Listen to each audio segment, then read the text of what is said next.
Hey everyone, good to have you here, guys. Happy Wednesday, everyone. This is Viper Strike 95 here, and it's great to have you guys here today.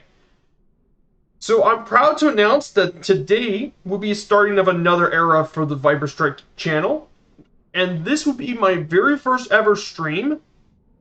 Doing a flight for Firefly Air, the virtual airline that I'm part of today. So it's great to have all you guys here. I really appreciate you guys showing up. And I want to say thank you for everyone to come by today. So today we're doing a way to kick off this era of Viper Strike streams. So I'm going to be going ahead and show you the little nav map for today. So this here is going to be a pretty decently long flight. It won't be super long. But it is a flight from Dublin, Dublin International, Echo India Delta Whiskey, and we're going to fly across Ireland, the United Kingdom, into France, and a little bit of Belgium, then into Switzerland, and finally make our way to our destination here in the fashion capital of the world in Milan, right across from the banks of the Italian Alps. So this will be an absolutely great flight. Across Europe and the rest. So this would be kind of a bit of my plan for today. Now the question is what kind of plane we're taking with. Well, to start off the Firefly Air flight, I was thinking, I don't think there's a better way to do this first flight than starting with a new plane. And I'm proud to actually was one of the lucky few who managed to actually successfully get this plane. It is this beauty.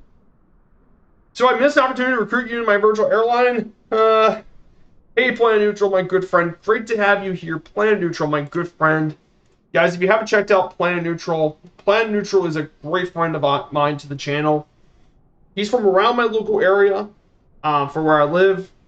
And he makes some really good flight plans too, especially he's been doing one across the Danube. So guys, if you check him out, I think I really recommend you do so. But this is one of the most anticipated planes, if not the most anticipated new plane to come out of Microsoft Flight Simulator. This here is an absolute beauty of an airliner. Yes, it is the PMDG 737. What an absolute beauty of an airliner. This particular one is the 700 model. And it's actually in the Ryanair livery, which makes sense. We're taking off here from Dublin, and Dublin International is one of their major hubs. But a bit of a story background on the Boeing 73. The original Boeing 737 actually first flew 55 years ago on April 9th, 1967. It was introduced with the first service being in Lufthansa. It's still in service even to this day, and it's had many variants, including 4 different generations of 73s, but we're flying actually the 3rd generation, the 700 model, which was launched in 1993, and it could seat up between 126 passengers to 149 passengers, either in a 2-class or 1-class layout, and the first customer was actually Southwest Airlines, one of the largest domestic carrier of the U.S., and the world's largest low-cost carrier. There's a convertible version that came out that lets you switch seats for cargo, which actually makes it the C400 Clipper. And there was even an ER version, the extended range, which doubles the range basically. Now PMDG is coming out with more stuff coming out for the 7.3.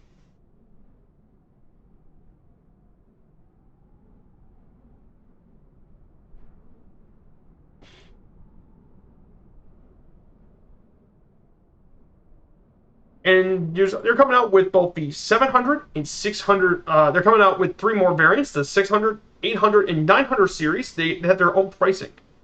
I struggle to find anyone not flying this plane this week. I completely understand, but trust me, this is the single most anticipated add-on of Microsoft Flight Simulator. And to be fair, Planet Neutral, we haven't had a lot of great airliners to come into Microsoft Flight Simulator in quite some time. Like, we've had amazing GA planes. Like, for example, we've had the 310 that just came out this past week, and that was an amazing little G8 plane. That was really good. as well. We've had the 414 from Fly Somewhere, which was really good as well. We've had a lot of great GA planes. I mean, the Kodiak. I just felt like airliners were one of the few things the sim hasn't had until recently. Over the past 2 weeks, it's been amazing for airliners. Like, we've had the BA-146, which I'm definitely getting my hands on later. And then there's the Mad Dog from, which is quite expensive, but the MD-80 is a really fascinating airliner. Definitely a very interesting one. And now is this. And then coming soon is going to be the Phoenix A320, which is basically payware A320, but it's going to have all the full stops on. So let's take a look at about the 7.3 for a bit. So let's go flying around. So the modeling, well, it's PMDG. They know them for their great modeling. It looks incredible. Let's get into the cockpit for a bit. So once we open the door, we can get into seats. So we have all the seating stuff here, which looks kind of nice. There's all the doors. So this is what it looks like if you get into one in real life. And trust me, I've been in a 7.3 in real life, which is also another reason I wanted to get this plane, was because I was actually in a 7.3 in real life. It was the 800 variant, I believe. But yeah, it looks absolutely incredible. So let's get into the cockpit of the 7.3, which is weird because I think it's usually because audiences prefer the airliners. Yeah, I think the reason they prefer airliners is because a lot of people want to be commercial pilots. And I usually historically been more of a GA kind of guy, but I've been flying a lot more airliners recently, and I started to appreciate how important they are. Now, don't get me wrong, plan neutral. I'm still going to be mostly GA, but maybe with the VA flights, with my virtual airliner, I'll be doing more of the VA sort of thing. And it's not to mock the GA, I just think for VA stuff, I would probably fly more airliners. But with the Firefly Air stuff, I'm actually going to alternate between doing GA and airliners, because I think that's what I'm going to go for, is alternate between the two for achievements. So let's take a look in the cockpit, guys. So this is the cockpit of the 737-500, and you can definitely tell right away, this seems kind of intimidating, even to me. When I first started, it took me a long time to do this. So this is what the cockpit of the 7.3 looks like, with all the switches. And by the way, because this is PMDG, you can actually alter and touch the switches.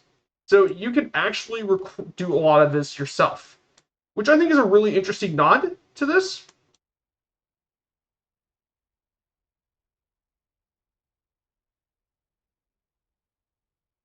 So definitely a very cool plane, and there's so many cool details about this.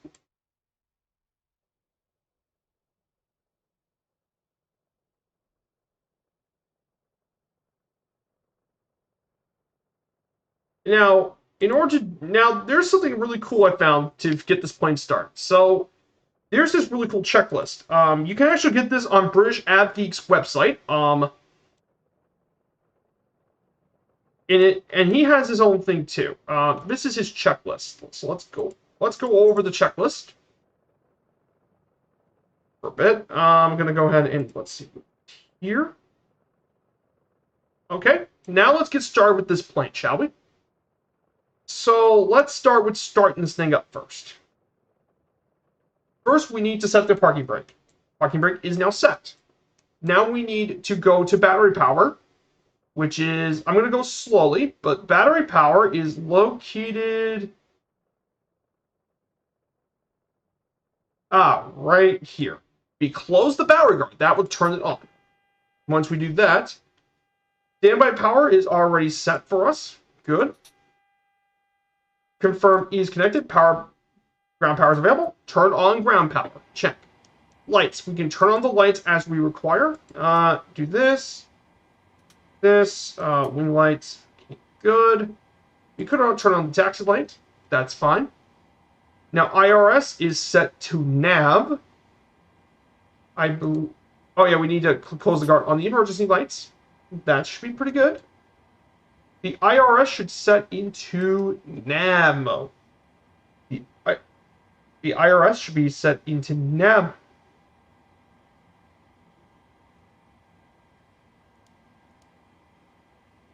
I think that looks pretty good.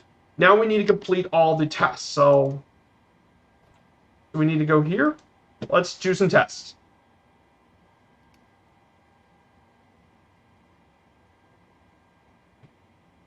Okay, test is good. Wheel well. There's the test for the fire wheel well. Okay, test is good here. Let's do the extend test. That looks good. That looks good. That looks good. Okay.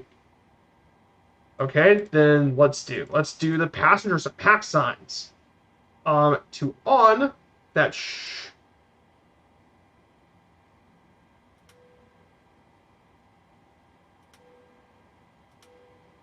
fasten your belts. Check. We turn on the electronic hydraulic pumps. That should be IRS should be on.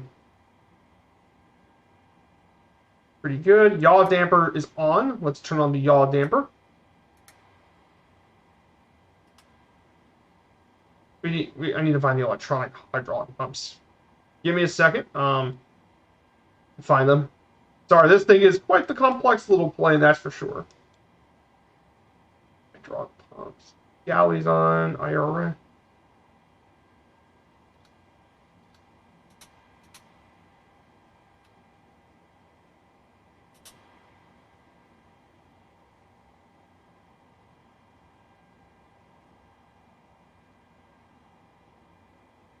So, I'm going to go ahead and turn on the APU.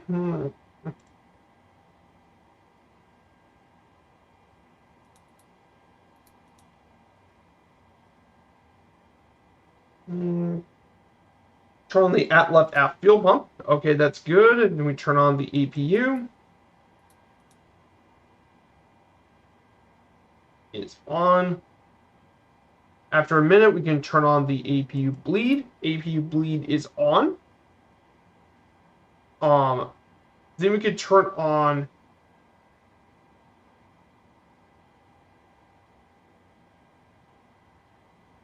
hydraulic pumps is on. Okay, I found the hydraulic pumps again.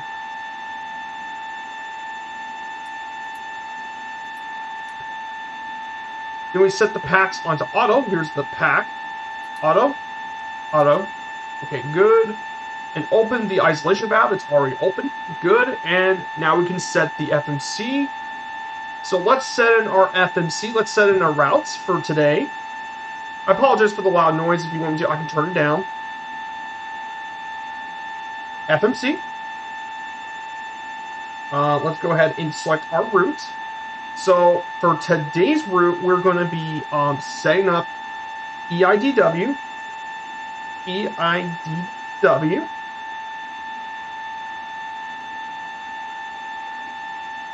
We're going to take off from 10 right. Clear our runway. And Milan's airport is Lima, India, Mike, Charlie.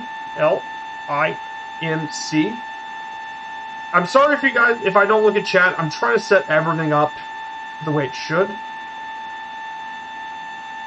Now we're gonna go to departure and arrival. Let's go here. We're gonna have our departure be DXE2E.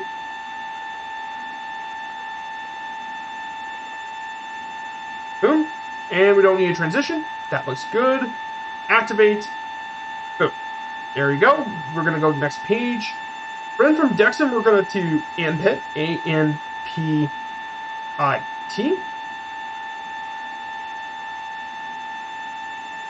HON. On.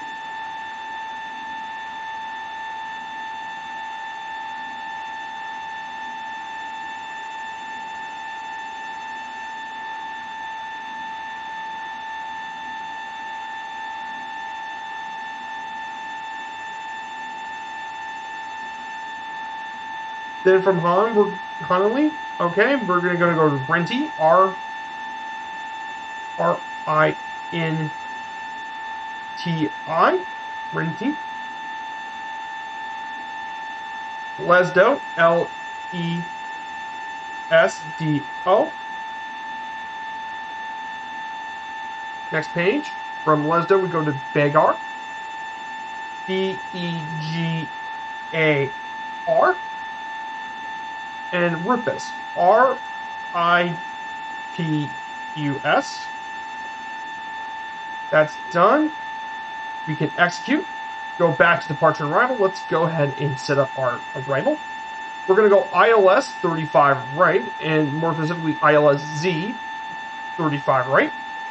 And for our approach, we're going to find Odin 3G here. Now, transition Idler. Let's go ahead and do that. Go back to our route. Now we actually have an issue. We have a route discontinuity, so we need to fix this route. So we need to go back to Ripus and do. So we need to do O D I N A. Click here.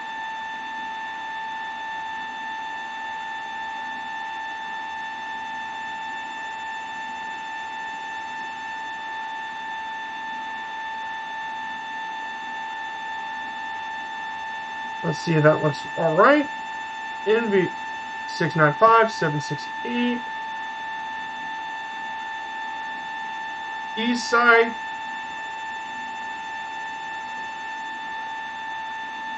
Okay, we have another continuity error. We need to go back here. PODKU.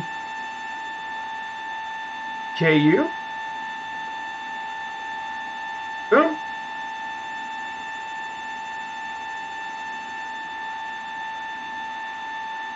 And there it is. That looks good. And the route looks good. We got that done. Okay, route's complete. We got one of the hard parts out of the way, is the route. Let's go back to the slideshow. Let's see what else we need to do. We need to turn on the all condition light. That's already on. We need to set our flight director set. We need to turn on our flight director. On.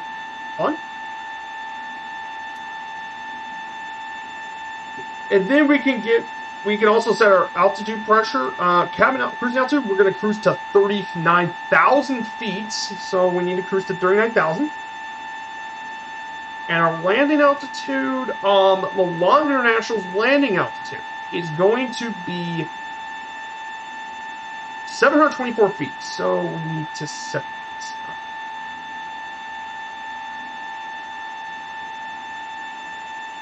$750. Okay. There you go. That's our altitude. We need to set that.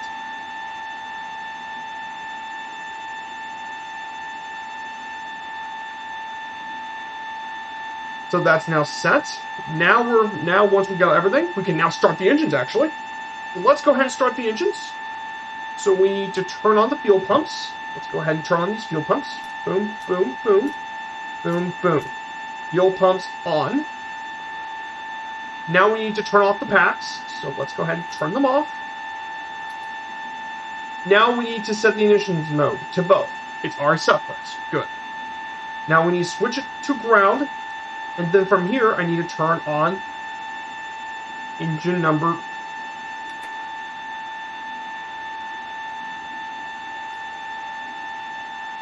And we can start both engines.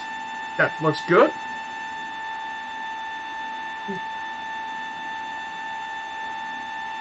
We got the engine set. Everything looking good.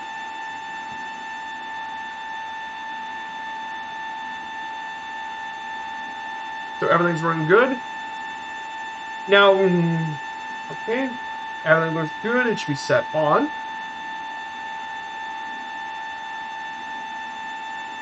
But yeah, this checklist is a lifesaver.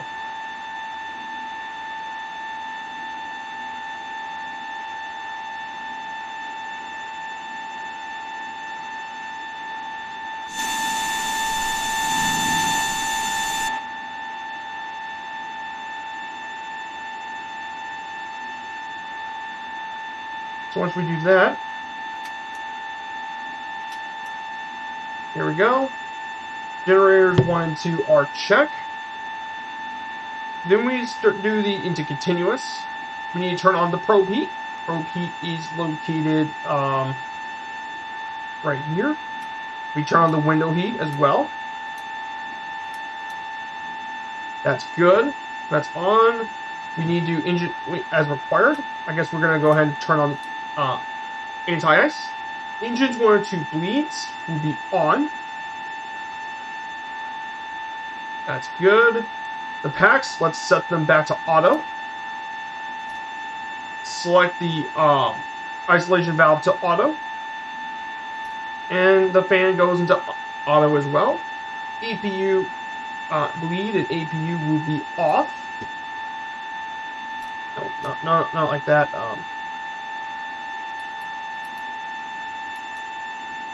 APU now off, and I think everything is looking good. We can arm them as required. But now we got everything started. That's it, guys. We got the 7-3 started. Holy crap, I was not expecting us to get started. Oh yeah, one more thing. I need to do one more thing. I need to go back to setup, because aircraft, options, return the menu, FS actions, fuel, let's set this to full. Return. Ground services. We can release the ground power. Is disconnected. And we can now request pushback. Thankfully, I've already got a pushback thing. Let's go ahead and manually push back. Cockpit to ground. And it's time we initiate a new flight.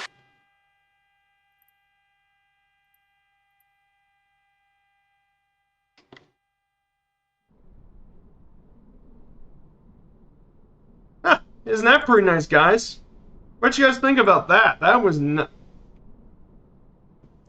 Oh, I forgot. Did I close the door? I forgot to close the door. Ah, Viper, you idiot. Close the door. Ah, Viper, you idiot. Okay, sir. The bypass pin is installed. All doors and hatches closed and all ground equipment is removed. The parking brakes are set. You may lift. Parking brake set. Lifting the aircraft. How about this, guys? So let's go ahead and manually. Standing by for pushback. So Cockpit to ground. Go ahead. We are cleared for start and push. Parking brake set. So I am going to reverse. For push start. Please release parking brake. Parking brakes are released. Commencing pushback. You can start the engines in sequence. It will start in the sequence.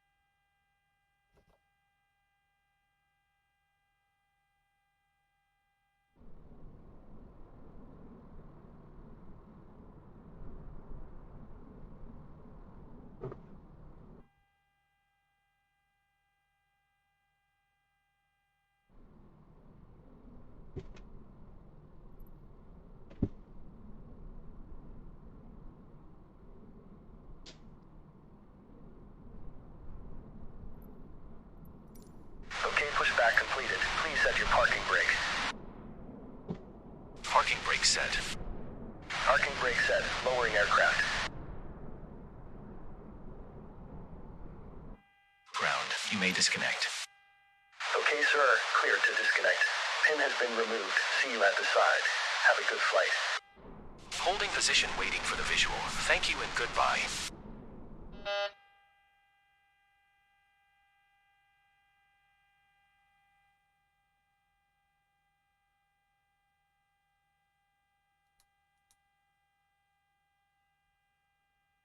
Oh, great.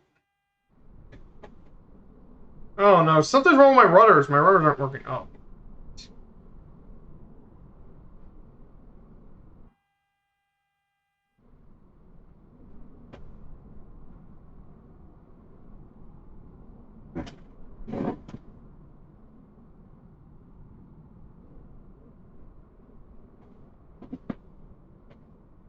Oh my goodness. This is not the day I was wanting to start.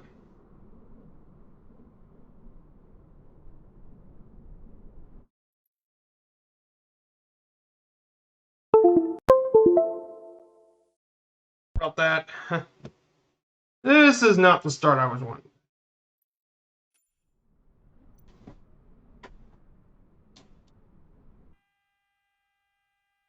Thankfully, there is a way I can solve this issue.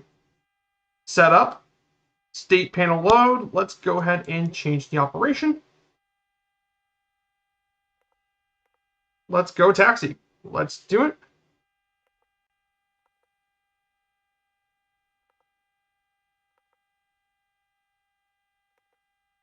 And let's load the panel state. See, this is nice. There we go. Let's see if the FMC still works. Okay, everything's still the same. See, this is nice. If I make a mistake, I can always just change the panel state to the way it's needed.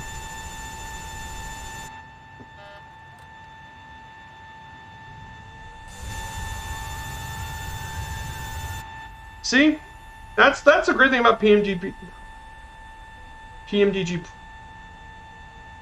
This is one of the truly great things about their products is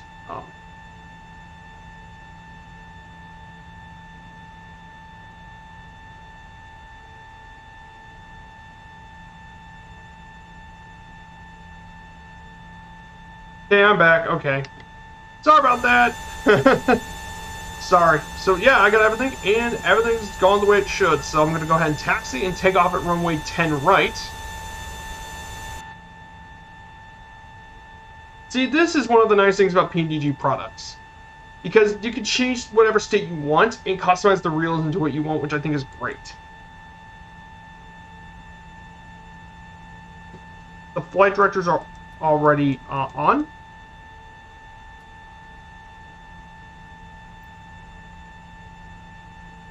So I need to set to 3,000 first.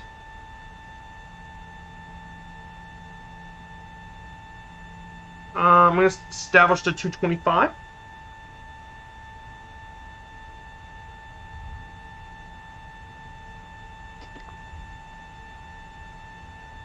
So yeah, I hope you guys are doing well. I hope you all have having a great week so far. Obviously, I know there's been a lot of things going on with that 7.3. Like, everyone's, like, trying to get it. And, I mean, and there are some people that still haven't even gotten their 7.3s they bought. Which is crazy. Like, when I bought it, there was some huge issues with the server load. It was, if you thought the Kodiak was bad, and I had server issues with the Kodiak, it was nothing compared to this. There were so many people that couldn't even download their 7.3s and all that, just because of how bad the server traffic has been. I was very lucky to not only get it on the first day, I was lucky to download it, all that, on the first day it came out on release day. I was very lucky to actually get it. And for all the people who haven't gotten their 737s and haven't downloaded yet, I actually very much feel for you guys. So for this flight, I'm on the East USA server. And our route will take us, here's our route, by the way. You can actually,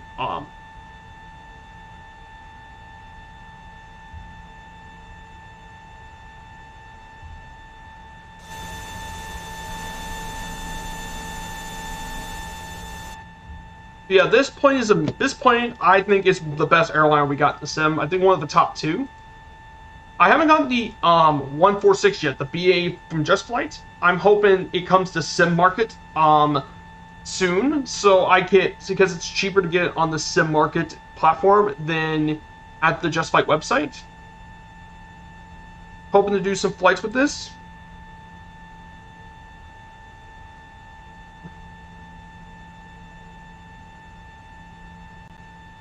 Well, let's see. Let's go ahead and get the taxi. It took us 35 minutes to get this PMDG started, which isn't bad at all.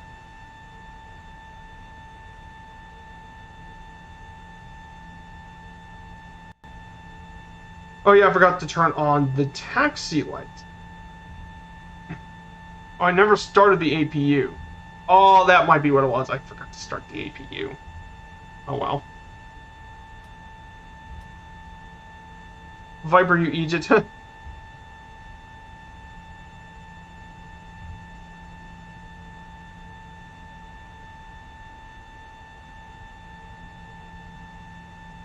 Also got the logo lights on. I got the wing lights on, so this should be pretty good.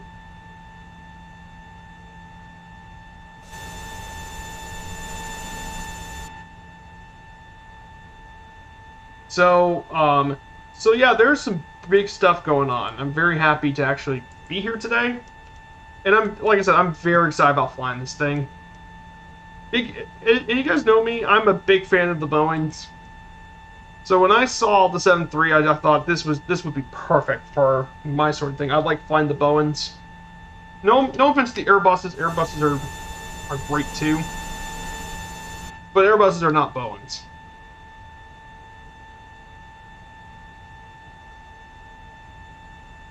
Now, if you want to actually, I have the link here, exclamation point plane, and you guys can see the plane, and I give you the website where you can get this bad boy from.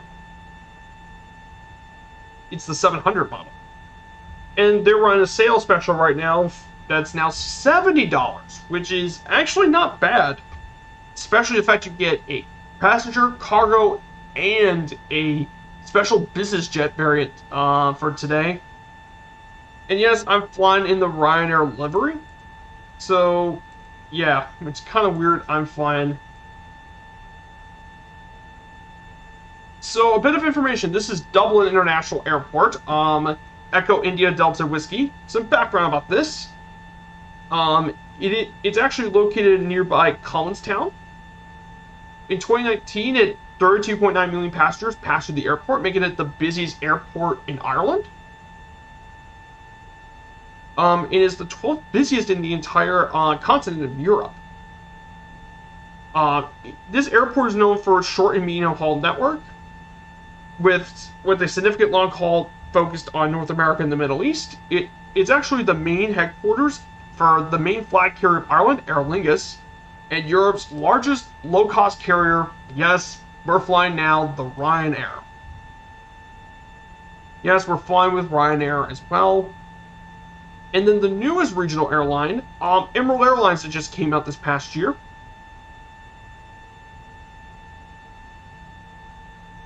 Oh yeah, and this is one of 2 airports in Europe to offer U.S. border pre-clearance services. The other one being in Shannon. Its history goes all the way back to the 1940s.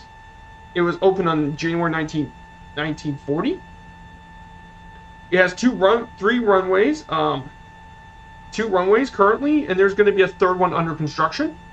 The one we're flying at 10 right is the longest runway at 8,652 feet, made of asphalt. And then the other one, which is 1634, is around 6,800 feet, or 2,072 meters. So some of the destinations, for Aer Lingus, they fly to places like Amsterdam, Barcelona, Boston, Chicago, Brussels, Frankfurt. They do fly to Milan, Munich, Orlando, JFK, and more. They even do flights into Seattle, in San Francisco. You would never think they would actually operate flights all the way there, but it turns out they do. And then Ryanair, the one we're flying, flies from Dublin to Alicante, Amsterdam, Athens, Basel, Berlin, Birmingham, Bordeaux. They fly to almost everywhere in Europe from Dublin. Hey, US APR. I wonder how long that special sale would last. Good question. If I were a bet man, I would probably say the end of this week.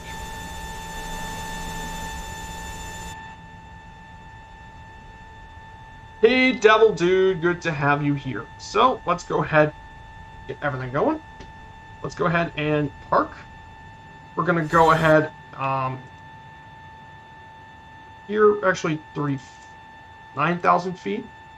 And our landing altitude's going to be, yes, 750 feet, okay. That looks good. Gonna go ahead and power. That's good. And I think there's going to be a few flaps on.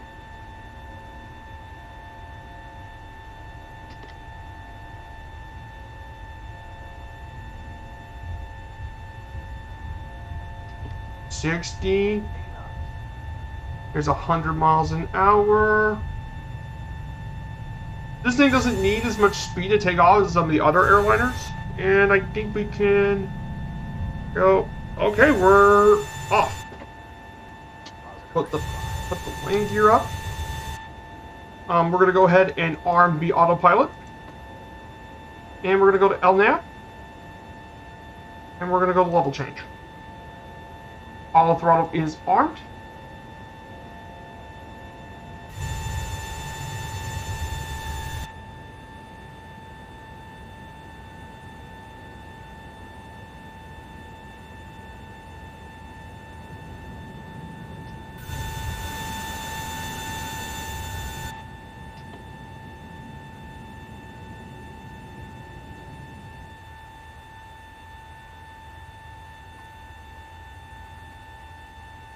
LNAV. Level change.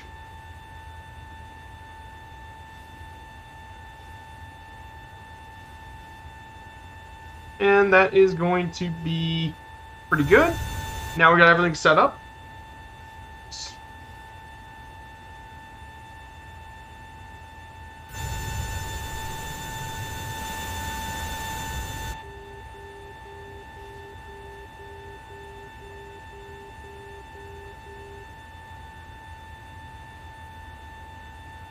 Once we hit 3,000 feet, we're now clear, and we're clear to actually hit our cruise altitude, 39,000 feet. So, I'm really happy to get this plane. I gotta say, this plane's really good.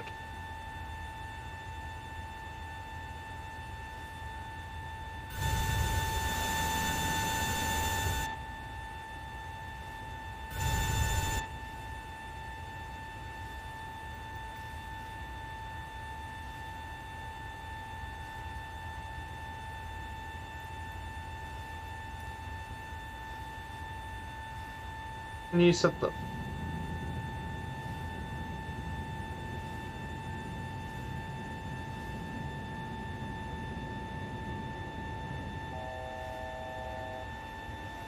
let's set it to full. Okay. Couldn't get past 3,000, unfortunately. So we're climbing up all the way to 39,000 feet.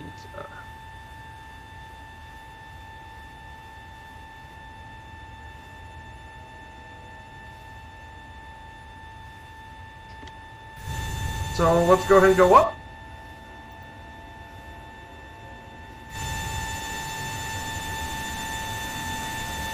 Let's see if anyone's flying with us. Nutcracker 11. Nutcracker's with us. Man, isn't she just a stunning plane? Oh, the sound sung fantastic too. Oh, she sounds so good too.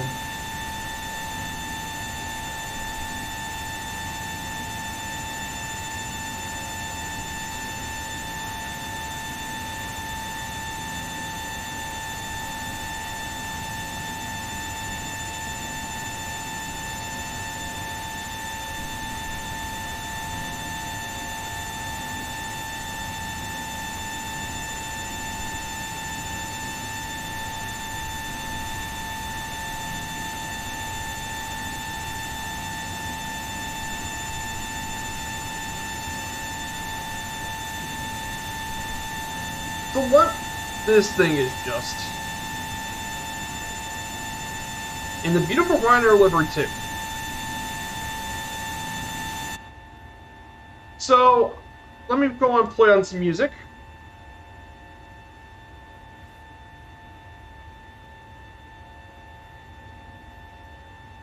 But yeah, what a beautiful flight. So I'm very glad to get it. Like I said earlier, I'm very, very lucky to get my hands on the plane um, and download it in the same day. I know so many people have had issues downloading it. I know more than a few people who couldn't even get it downloaded because of just how bad the server stuff is. It's just... It's kind of insane right now.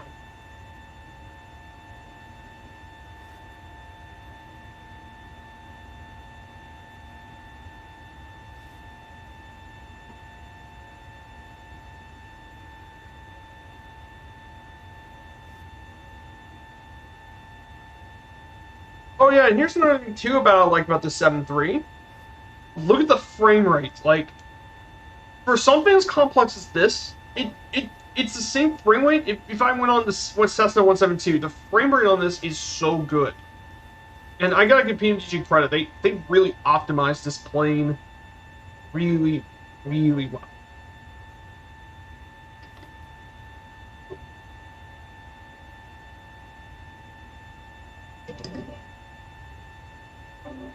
Yeah, not all the features are in yet. Yeah, that's the thing. Not all the features are in this thing yet. They're going to continue expanding on it. They're going to continue to expand, and I mean, I'm very excited for it.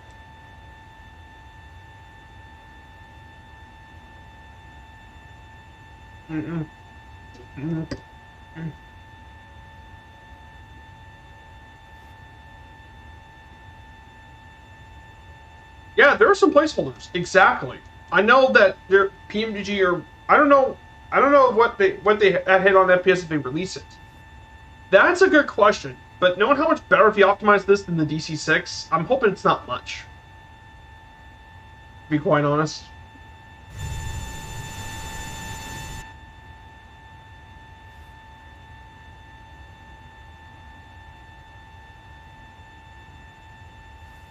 Whoa, whoa, we got wind. We got a bit of gust wind. We have 32 knot winds at 280 degrees. So that's our wind.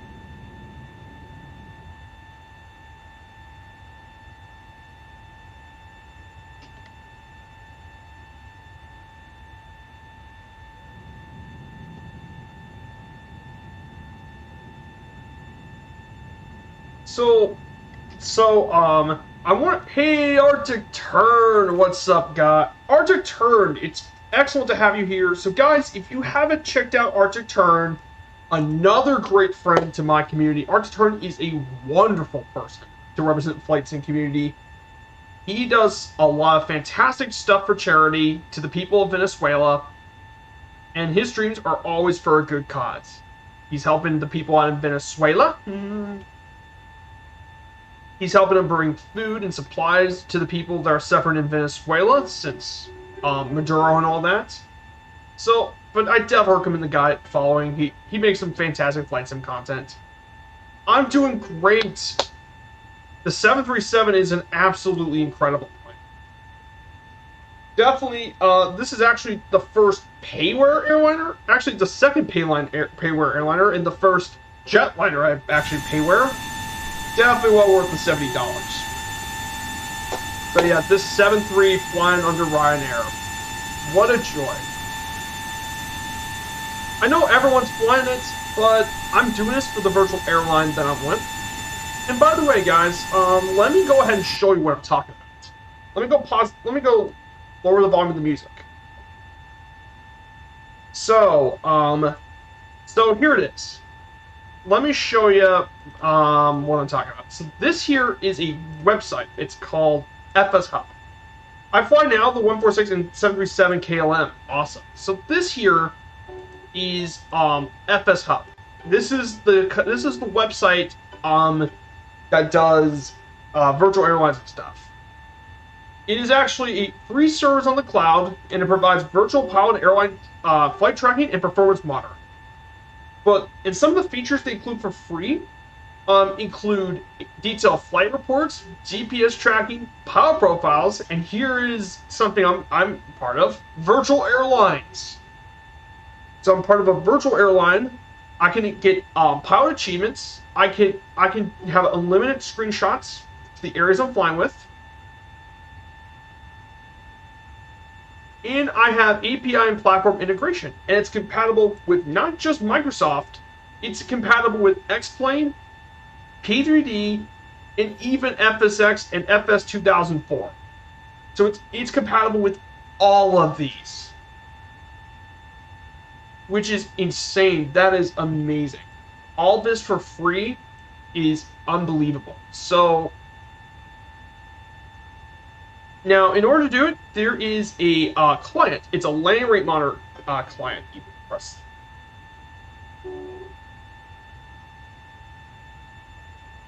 Is this? This is the landing rate client you need to download. And what you need is you also need to get FSUI PC in order to do it, and Microsoft Flight Simulator or whatever platform you're interested in. This platform is easy to install, it's lightweight, it only takes a few megabytes, it's really easy to remove, you can even use it to run on a live machine, and it displays not only the feet per minute, but also the G-force of landing and takeoff. It has GPS tracking, you can even do cabin sounds and all that, and then even a route planner. And you can connect this to not only little nav map, you can connect this to SimBrief too, which is absolutely incredible. And that, like the FS Hub thing, is free. You don't need to pay anything for it, which is incredible. If I upload World Tour flights I have into FSF with the Merc crew, yeah, you could definitely do it. I don't know if that's possible. Oh, it's possible. Now, let me show you some of the stats. So, let me show you this. Here it is. Let's pull some stats. It's going to take a second to load. But these are all the platform stats and leaderboards. Some of the newest members. Top pilots flown by this month. The distance. Top pilots flown by flights this month. Here's what most people are flying this month. Most of them are flying the 737-700 is rising. Here's all the different pilots. Here's the pilots who achieved all those new challenges. And then here's the top airlines flown by this month. And look at this. Firefly Air, #1 airline flights this month, 522. You can see the top airports they departure and arrive, and the most popular simulators. Pretty cool. So let's click on an airline.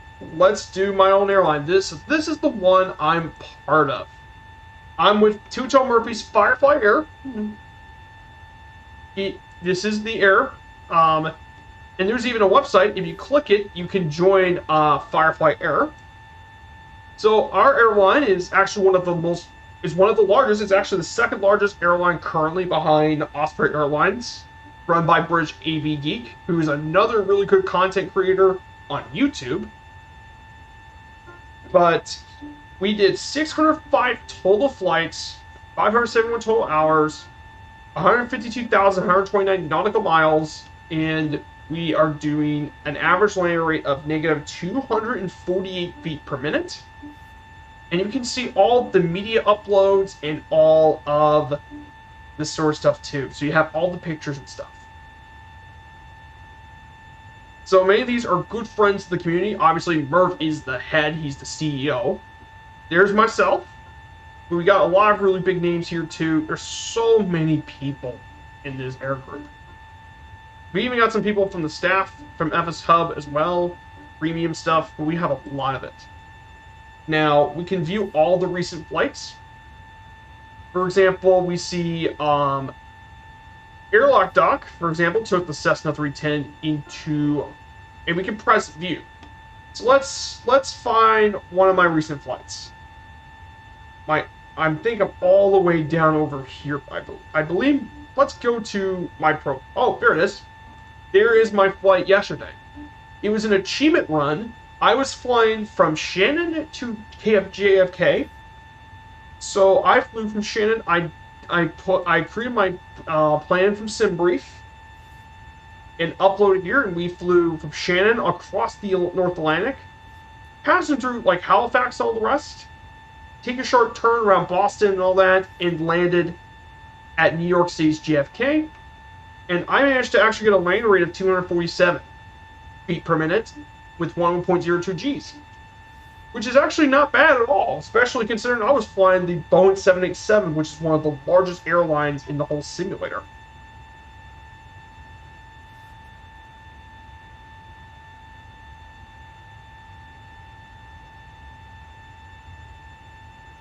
Pretty crazy stuff, if you ask me.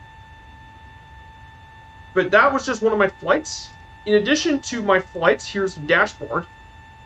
On my dashboard, you can see my public profile. I can see my achievements, countries visited, and GPS tracker. So far, I actually visited 1, 2, 3, 4, 5, 6, 7, 8, 9, 10, 11, 12, 13, 14, 1, 2, 3, 4, 5, 6, 7, 8, 9, 10, 11, 12, 13, 14, 15, 16, 17, 18, 19, 20, 21, 22, 23, 24, 25, 26, 27, 28, 29 countries. And you can actually go here. Let me click the tab. So these are all the countries you can actually land and visit. I actually visited and landed in 30 countries, actually. I landed in 30, actually. I still have 211 more countries to explore and land in, which is really cool. So you can visit all around the world. Then in the profile, I also have all the flights I have recorded. So, for example, I did a flight from Germany to Armenia, which landed one of my achievements.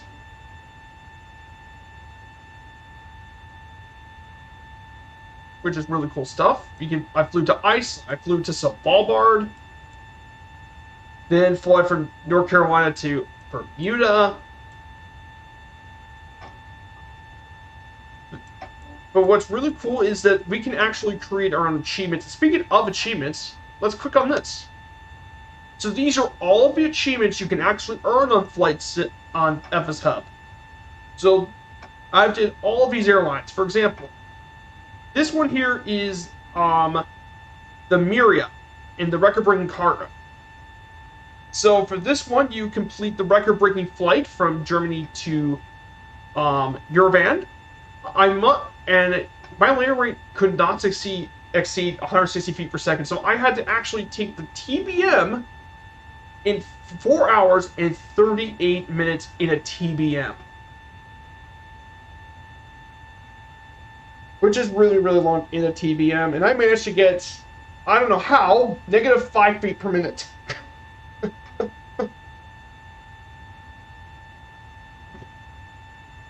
Tell you even a story about this whole achievement stuff too. You could do, and they do all sorts of achievements. One I'm hoping to get some other day is do this flight. Fly Condor Airlines' longest flight from Frankfurt to Whitehorse in northern Canada and the Yukon. And that's around 3,900 nautical miles. Just insane. Just awesome. You fly all that. And these are just single flight stuff. You can even do multi-flight achievements. That's one of those as I did yesterday. But we can do multiple flight achievements. We can do, for example, we can do, and this, I might do some of these achievement flights. For example, I was thinking about doing the Spanish Road. And we complete 7 legs. So leg 1 would be around 75 nautical miles. This one is 133 nautical miles. This is just amazing. I can do all of these on stream potentially to do achievements and complete the legs of the flight, which I think is awesome.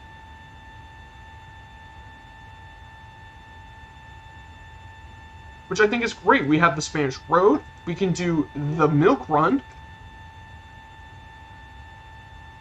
We can do the Milk Run achievement. There's the Milk Run achievement. There's the Philippine Island Tour. The Vino de Porto Run.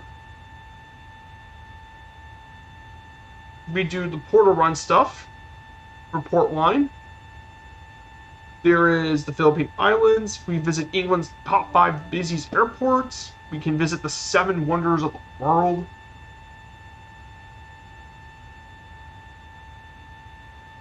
But yeah, we can do all of this, which is just incredible. We can do all the multi-flight stuff. It is amazing.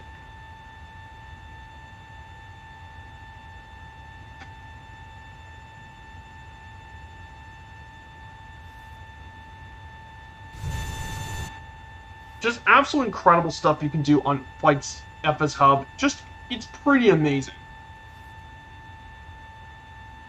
Just, I mean, the fact you can do all of this here, and we don't even have to pay a penny for this, is just amazing. And what's really cool is, there is my own GPS tracking device. Let's load in the flight plan, and look at this.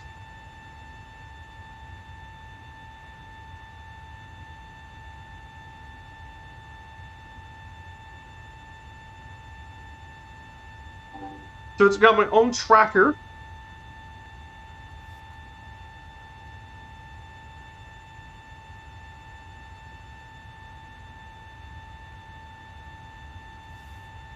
Yeah, 100 something, not, and look at this.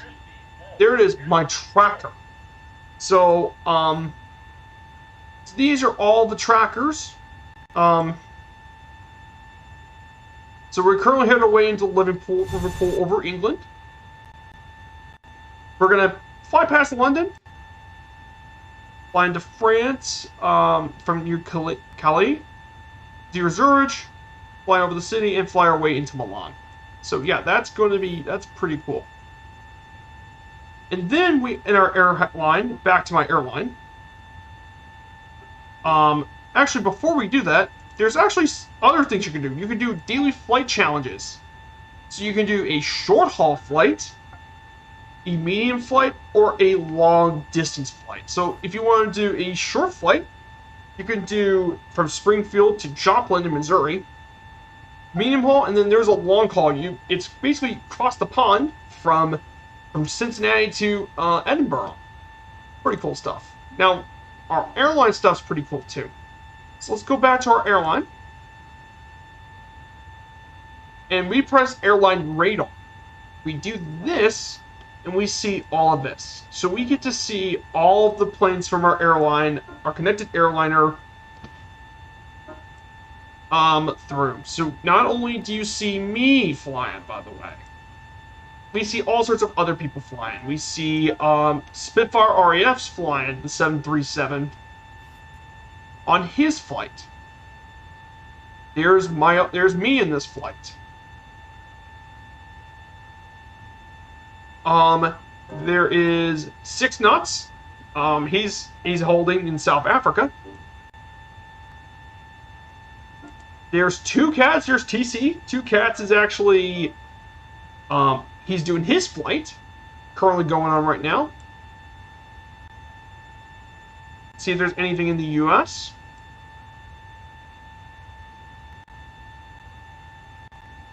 And you can also see here, see those little dots? These are FBOs. These are flight FBOs. So we have one all around the world, and the main goal of these FBOs is we have different flight-based operations.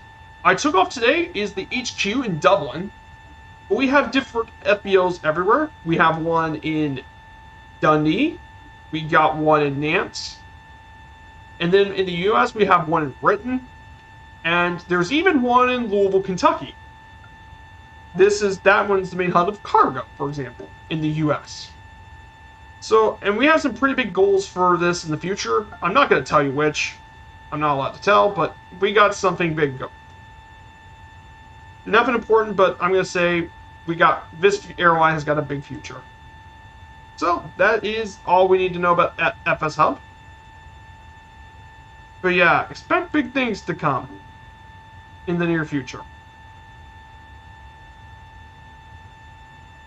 So let's go ahead and exit this off. So let's get back and look at the scenery. I mean, isn't she a beauty? Just an absolutely beautiful flight, and oh man, this 7.3. Baby, she's...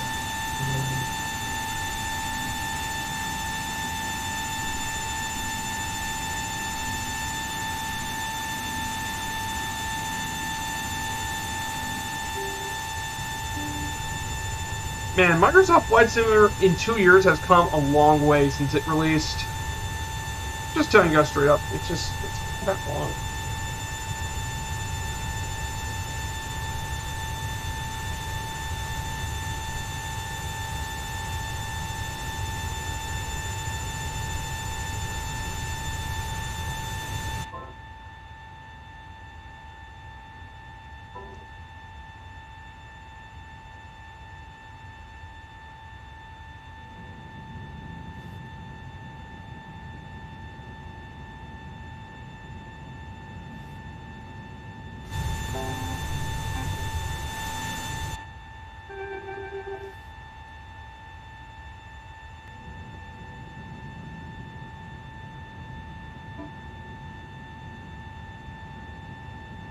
I'm going to push the standard and continue climbing.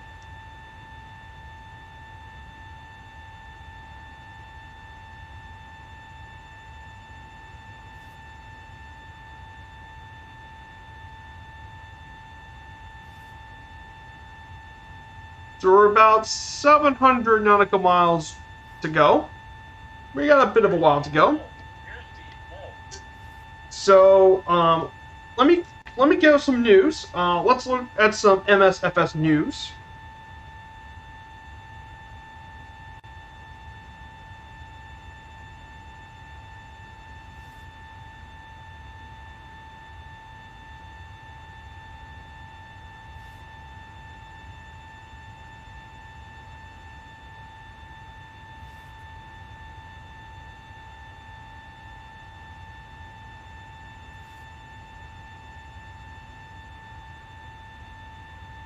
Here it is. So let's look at some MSFS news. Let's look at some news, actually. So obviously, PMDG is finally got their 7.3 out, which is which I'm very happy that it finally came out. Then Black Square and Just Flight. So Just Flight's now working on another project. This one is the Velocity XL. It's very similar looking to a similar design to the Long EZ from India Ecotech Fox.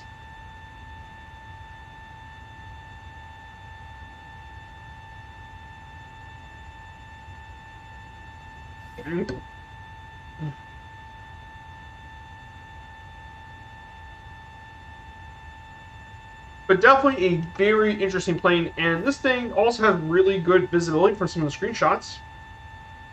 It would have amazing visibility, which I definitely think is really cool to have more of the quality GA stuff.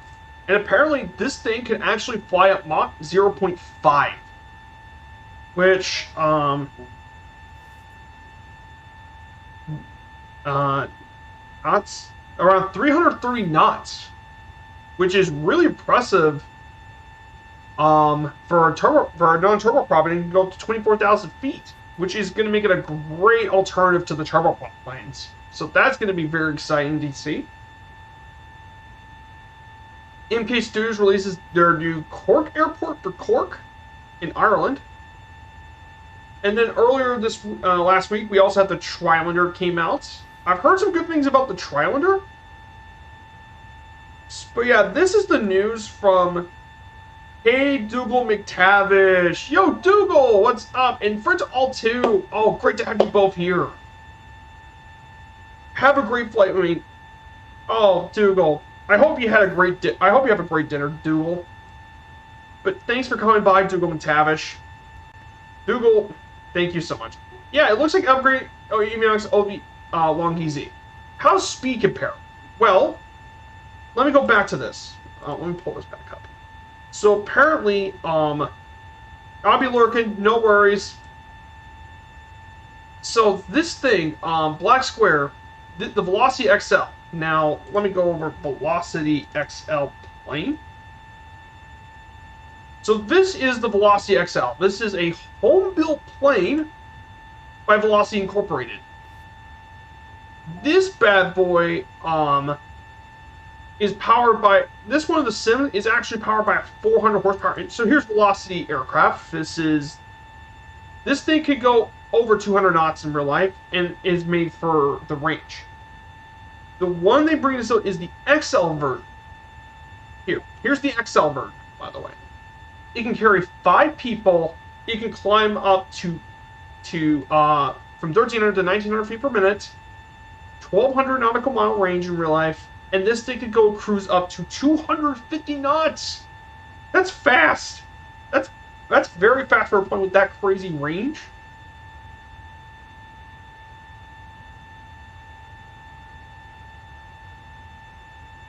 And there's an even more powerful version, the TXL, which is even more crazy. And that thing at 75% power can go up to 250 knots at 75%. But at full throttle, they said it can go up to 300 knots, which is insane. Now compare that to the Long Easy. The Long Easy from 1982, you can only go cruising at a max speed of 161 knots. So what this means is that the XL, the velocity is almost twice as fast. It's probably nearly twice as fast as the Long Easy. And it's got modern avionics for it also. This thing is perfect for those longer flights. And you don't feel like flying a TBM. It's going to be a really, really nice plane for that.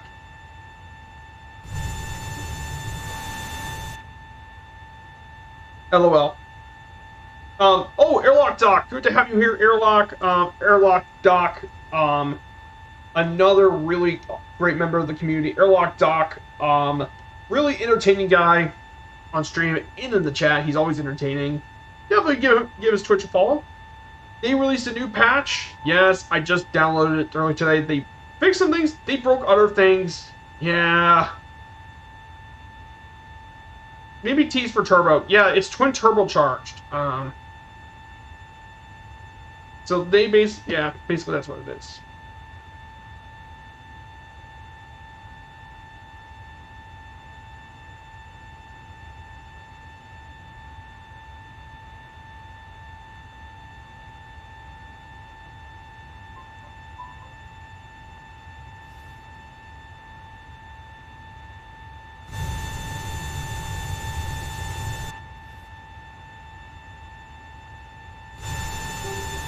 But man, she's a beauty. What a beautiful bird. Oh, and I see tons of nameplates down here. I wonder why. Oh yeah, I wonder why. I think that must be because we're getting near London Heathrow. That's probably why we have all those nameplates. So I actually managed to get the 7.3 star Dougal, but unfortunately, I think I made a mistake once or twice, so I failed to get the engine started. Thankfully, and that's why I thank God this plane has load states you can change in it, which I think is a lifesaver, especially for those who are not so great at producing aircraft.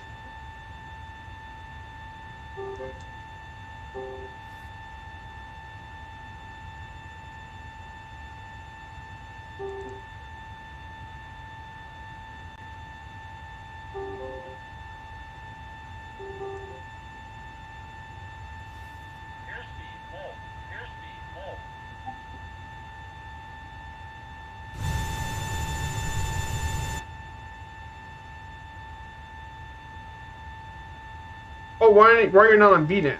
Oh.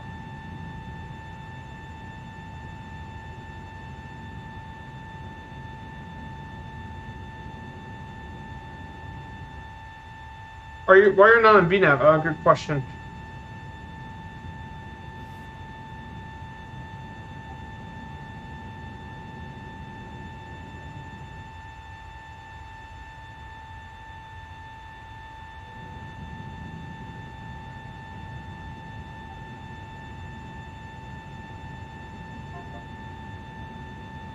That's a good question. I'm trying to click VNAV. It's not turned on.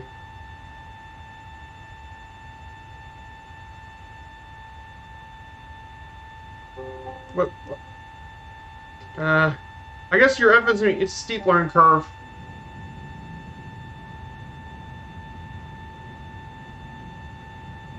Yeah, it's a steep learning curve.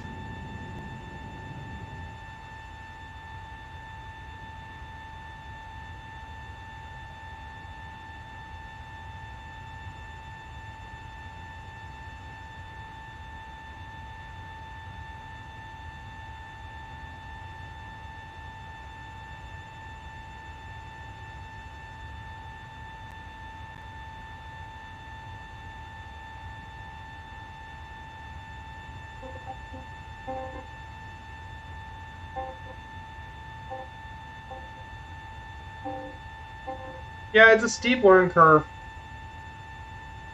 Oh, I know.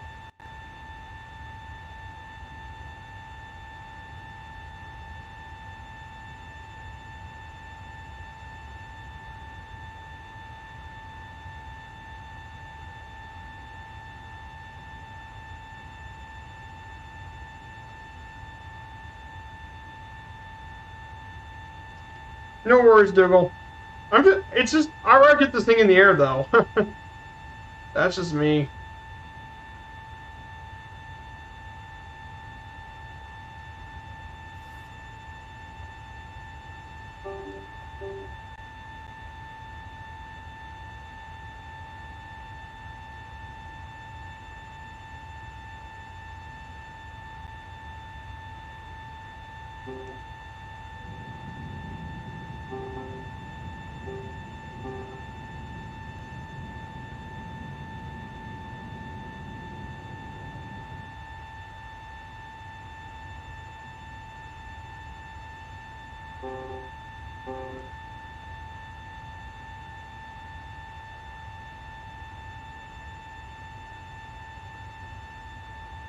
I mean, I got most of the FMC. I got the basics right, Dougal. I just need to get the more advanced stuff.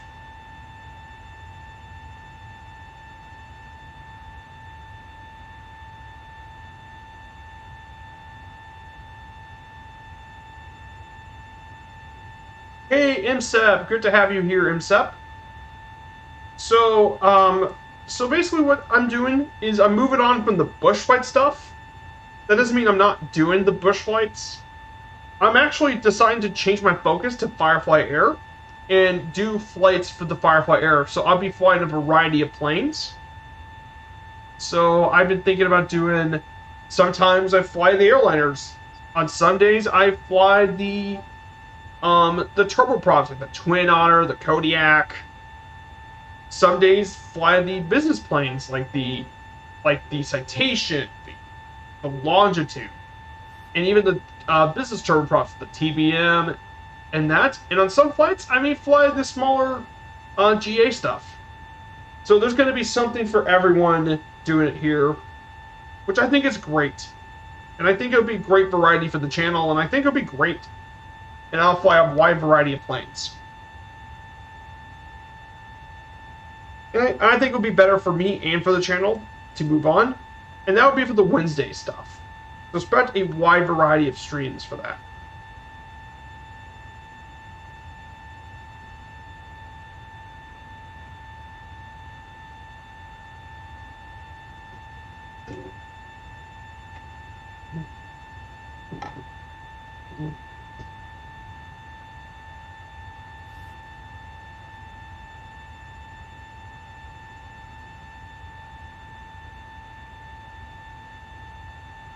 LMC is the Ryanair airport. LMIC is going to be the airport for our landing, actually. Oh, Dougal says the Shadow Display team is coming in epic route. I'm hoping I can join too. I mean, on Sunday, Dougal, I think I could join. On Sunday, I got that city tour flight coming up, and it's going to take place in London. So I'm going to be doing some research over London, all of its different landmarks.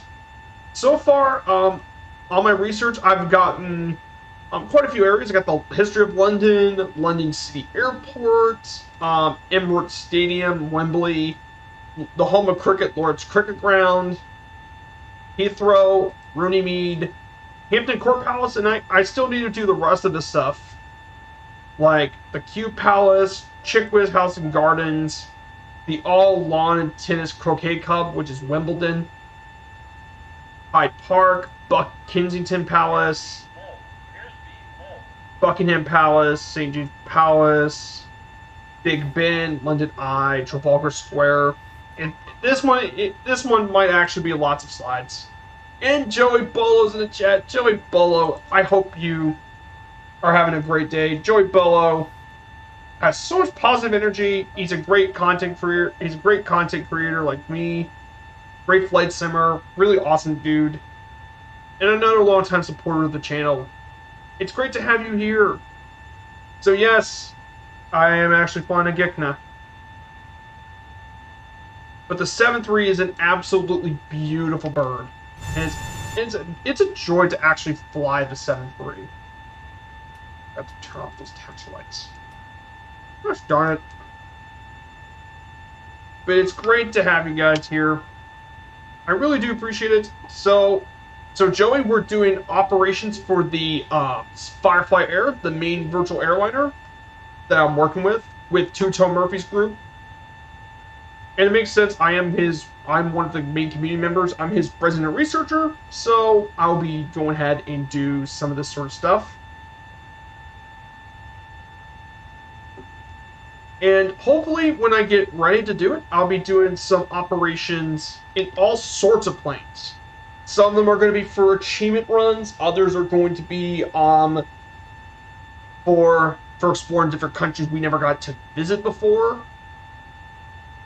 And, I mean, we can do all sorts of stuff. I can feel like, if I want to, I can do cargo ops in a DC-6. If I want to do sightseeing tours, we can visit a new country we never visited before and do some sightseeing. We can do all sorts of stuff with Firefly Air. I think is amazing, and I think it really has done a lot of benefit for the community. All hail the Gikna. All hail the Gikna gods. Hail to the Gikna. Hail to them, hail to thee. Yes, hail to the Gikna. I managed for the most part to actually get this thing started, it turns out. I can't believe I nearly got to get it to start myself on the first try. But man, this plane, what an absolute PMDG. Pretty much dealing Gikna. Oh, that's funny. Oh, Joey, that's pretty hilarious. That's funny. Oh, what a oh, this is great. You're one of the few people I'm willing to watch a big plane. Yeah, I'll do whatever I can to keep it compelling. I know. There's a lot of good airliner planes. I know one really good one. Is Alaska 559. He's a younger one, but Alaska has so much positive energy, and he's fun. 757 Spy is another really excellent guy as well, flying the airliners. He flies all sorts of things, but mainly the airliners. And 757 Spy is one of my favorites. And of course, Sim Caesar is so entertaining. Sim Caesar is one of my favorites as well. He's so entertaining, especially when him and Conti do flights together. Oh man, those two are so much fun to watch. They may be flying airliners, but they make it fun, which I love. But basically, there are some really, if you got a good personality, that helps.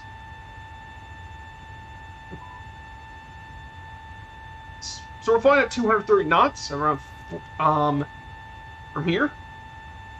So we're getting across to the English Channel, which is pretty crazy. So I know some of you guys don't know about the English Channel. This channel here is around 350 miles long.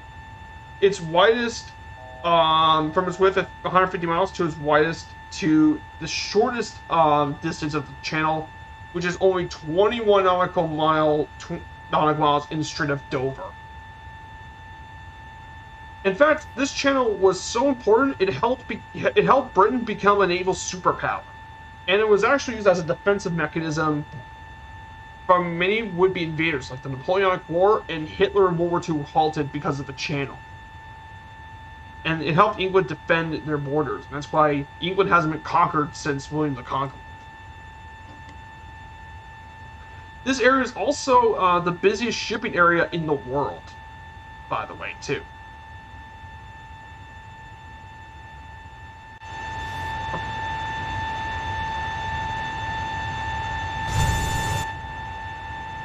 So, I don't think we're flying by... We're actually going to fly over Dover. We're going to actually fly over the White Cliffs of Dover. Oh, boy.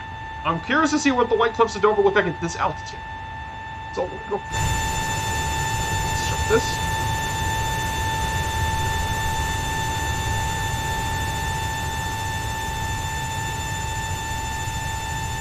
Okay, it's coming up at the cloud, but we're going to fly over the White Cliffs of Dover.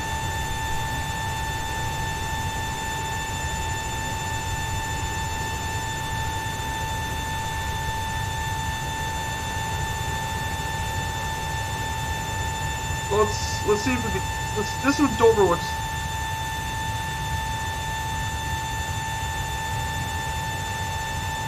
So right here is Dover. This is the English Channel. We're actually in this point. So basically, you can actually fly. You can actually just. You can even swim through that technically. So So there's actually a pretty long history of channel crossings. People across the channel.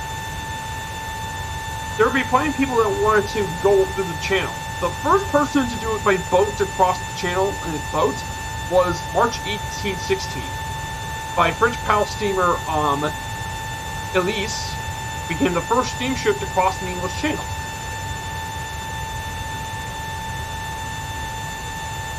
What was funny is, and then in the 1960s, the first water ski crossed the English Channel, and that was done. And it was an annual ski race. And the youngest water skier to even come across it was John Clement at the age of 10. Then here's something pretty famous by boat. In July 2007, the BBC Top Gear, they actually drive to France in amphibious cars, and it was done by Jeremy Clarkson, Richard Hampton, and James May. And they actually come across it in a 1996 Nissan D21 pickup truck, the Nissan, and they was filled with an outboard engine from a Honda boat. I remember that. I have that episode, I believe, on my thing, and it talked about that water crossing. But yeah, that was a pretty impressive achievement. I'm gonna go back to live weather, just so you guys can see the English Channel.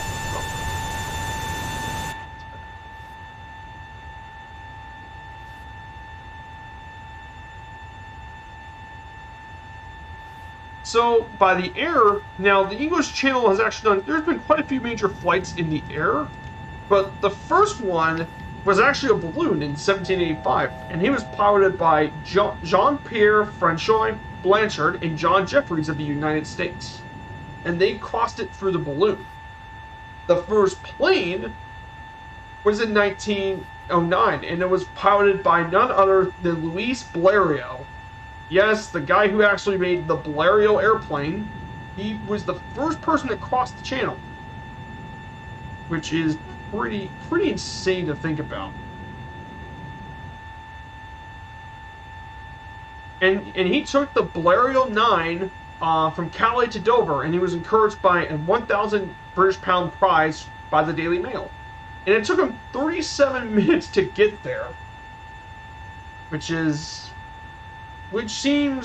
to be pretty short, pretty long, but you have to consider that he was in the Blériot. He wasn't going to go fast in the wind. The first woman to fly the channel was Harriet Quimby in the Blériot 9 as well, and she took 59 minutes. However, unfortunately, her accomplishment did not receive much media attention because even before the Titanic sank.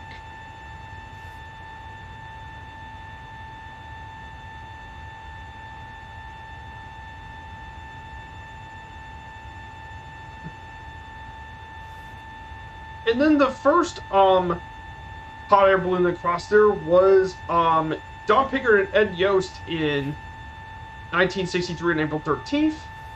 And the first jetpack was done by Yves Rossi, and he completed it in less than 10 minutes.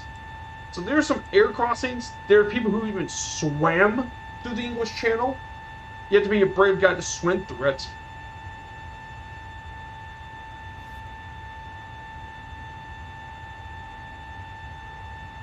So yeah, there's some crazy people that have crossed through that channel, but it's pretty nuts. Pretty nuts. You want to know about the history of the English Channel. Pretty crazy stuff.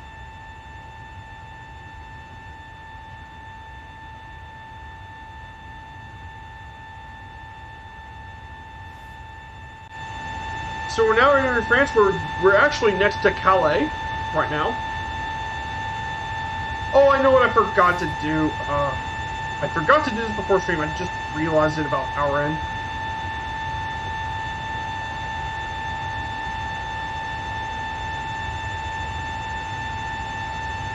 Hey, Sergeant Staff. Good to have you here, Sergeant Staff.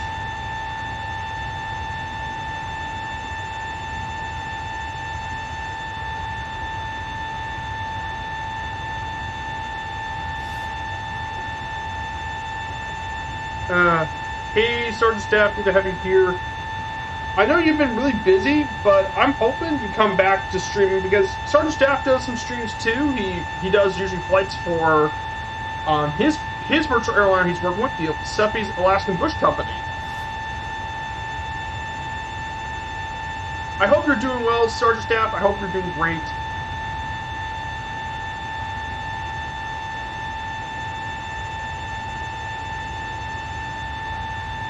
So yeah, I'm flying this beautiful Boeing 737.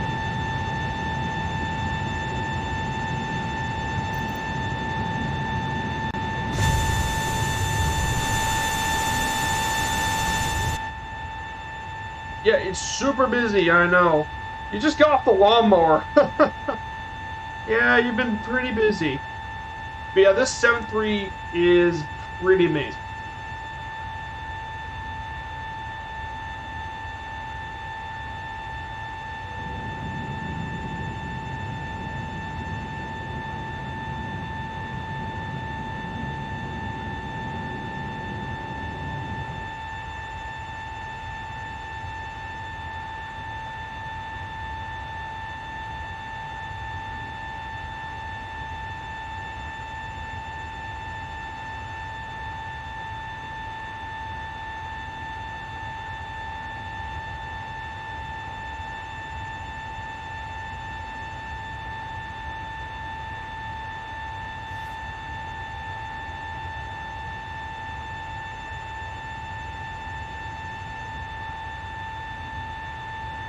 I was planning on streaming tomorrow, so fingers crossed. Yep, I'm fingers crossed too. I hope I get to see you on stream tomorrow. So basically, Sergeant Staff, we're going from Dublin to Milan in Italy. So we're going to be doing. We just crossed the English Channel from Calais.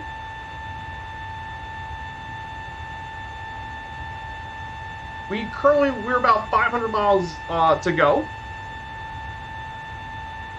And yes, we're going to be crossing through the Alps, so there should definitely be some interesting flying over the Alps.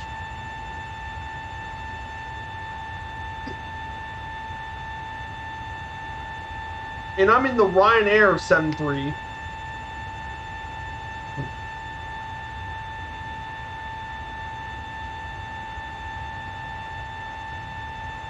So a bit of background about Ryanair.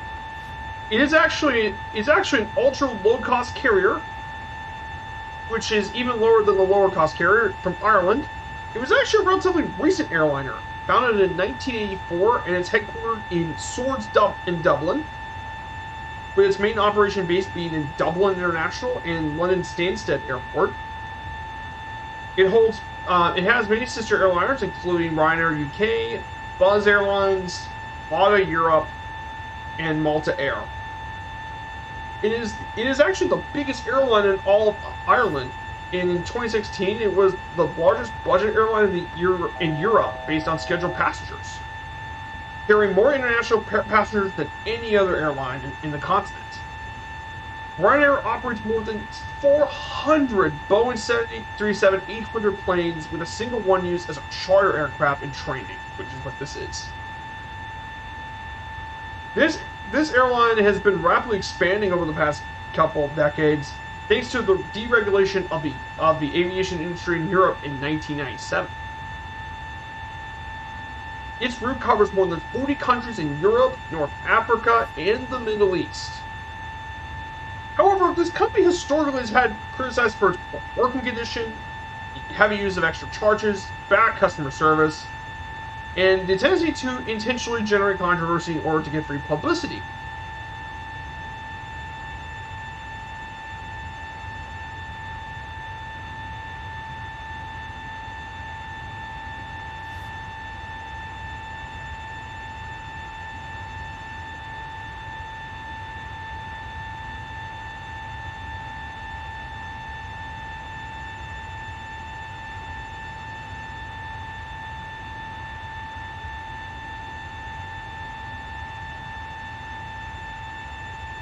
You doing Firefly Air? Yep, I am. I am doing Firefly Air right now. That's correct. Firefly Air. This is my first stream on with the Firefly Air. All the other times to stream, yeah, this is my first Firefly Air flight on stream. I'll be doing these on Wednesdays with Firefly Air. And I'll be flying a wide variety of planes. DC-6, the 7-3. You might see me in the 7-4, 7-8, depending on how long the journey will take. You might see me in a... You might see me... How heavy are you? Quite heavy. But the 7-3 isn't known for its fast speed. It's known for... my cargo is pretty heavy, actually. It's around, payload.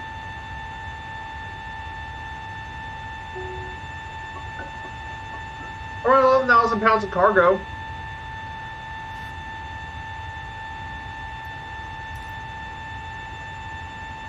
I'm carrying mostly fuel, but I can only see this to 2/3.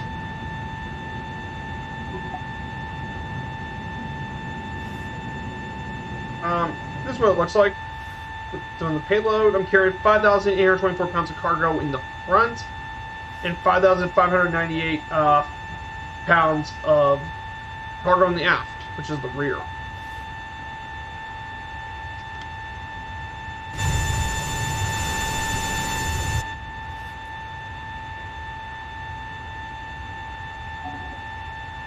It looks like it will haul roughly with the DC-6 one. Yeah. But this thing is way faster than a DC-6.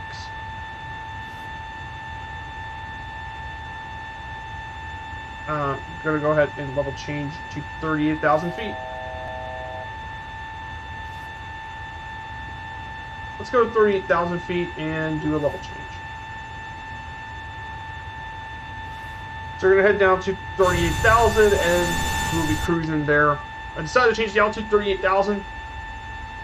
Doesn't sound as good though. I can definitely tell with the turbo and stuff, but that's why I'll be flying DC-6 cargo for the shorter flights. Airspeed full. Airspeed full.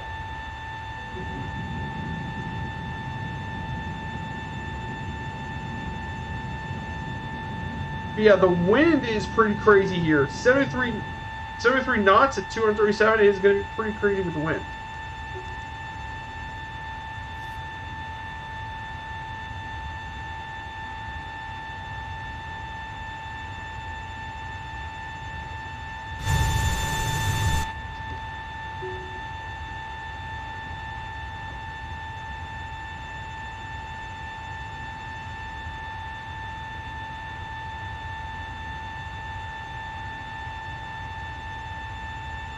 I mean, this thing's set to max.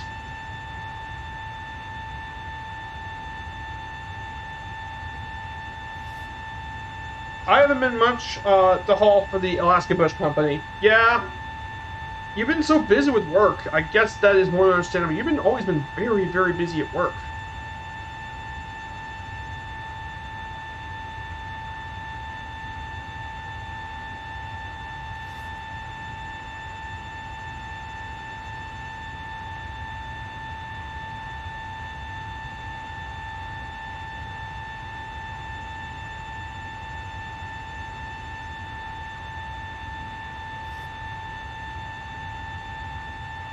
I love the fact that even though I'm in an airline with all this traffic, I'm still getting really good frame data. Some good frame rates.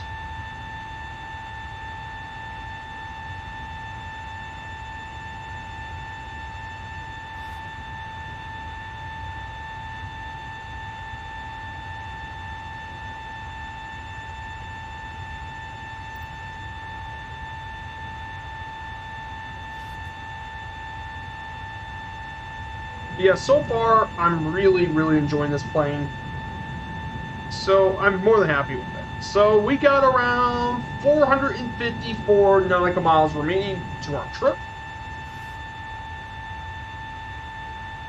We're doing quite good.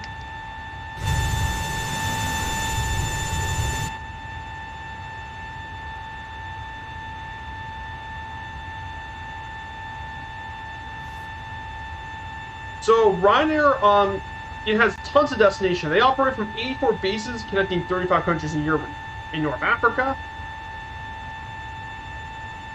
And they traditionally prefer to fly to smaller secondary airports outside of major cities due to having lower landing fees and quick turnaround times to reduce cost.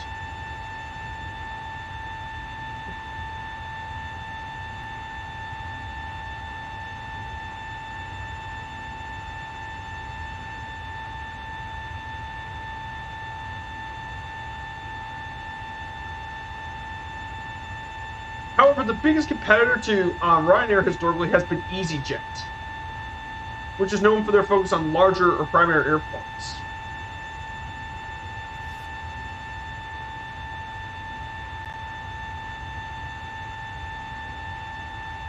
The top airport-based destinations is Dublin. They have 122 destinations you can go from Europe to Dublin, then London, then finally Milan Bergamo Airport.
That has been going snowing to mowing in 2 weeks. Yeah, everything's been crazy.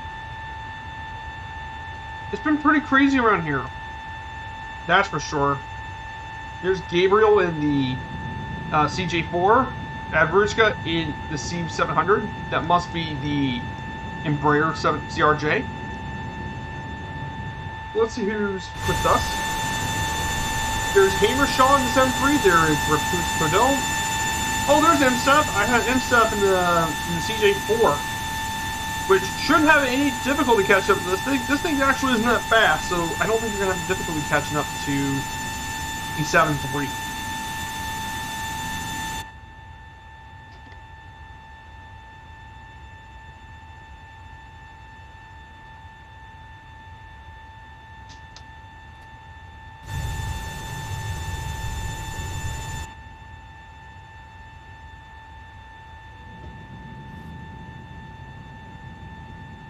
But there's so much stuff you could touch on this.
Hey, Purple Kona, good to have you here.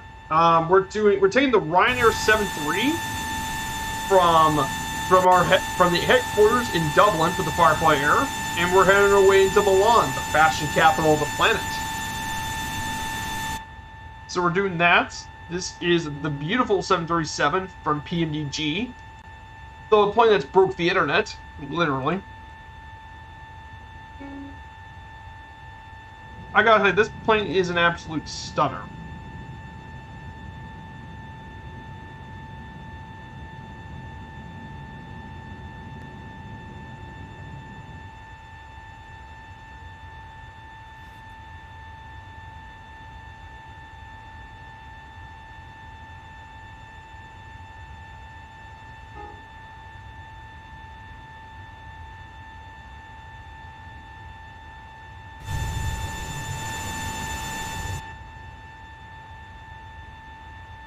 Is the site still down? I don't think so.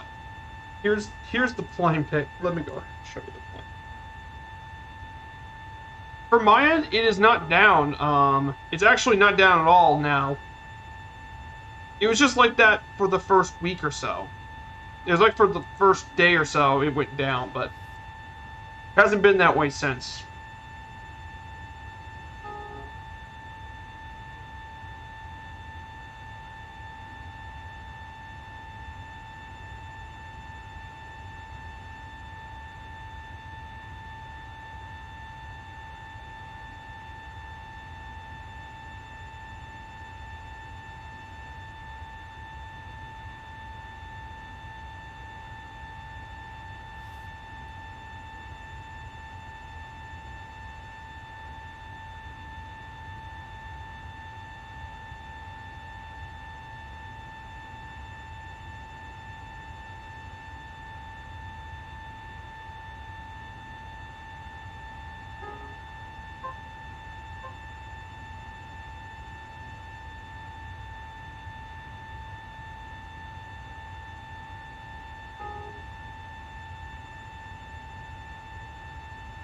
I still haven't learned enough from Cone Dark yet. Well, let make it very warm.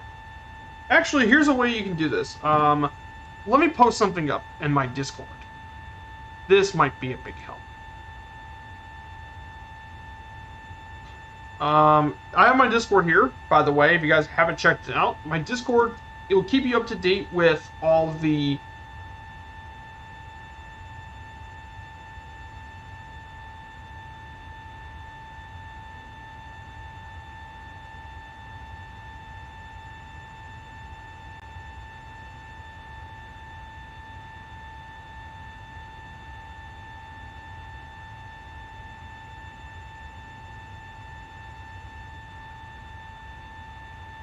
Here, let me go to my Discord.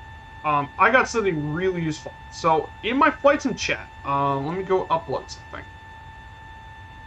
Documents.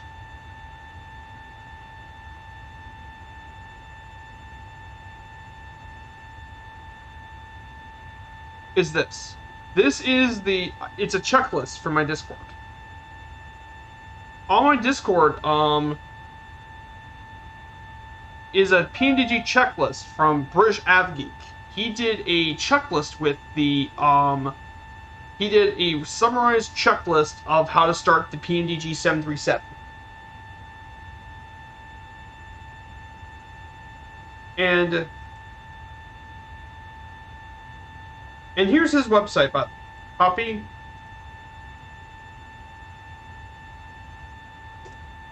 So this is the website, click that, and you get the link to AvGeek's website. He has a whole list of tutorials he can help you out with. And he's even got a really cool PDF, and that's what I used to get the plane started for today's flight. So if you definitely want help, this is definitely a good place to check that out.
Yeah, check it out. And he's got, in his site, he's got tons of tutorials. He's got how to do cold and dark, you do takeoff taxi, descent lane shutdown, ILS approach, RNAV.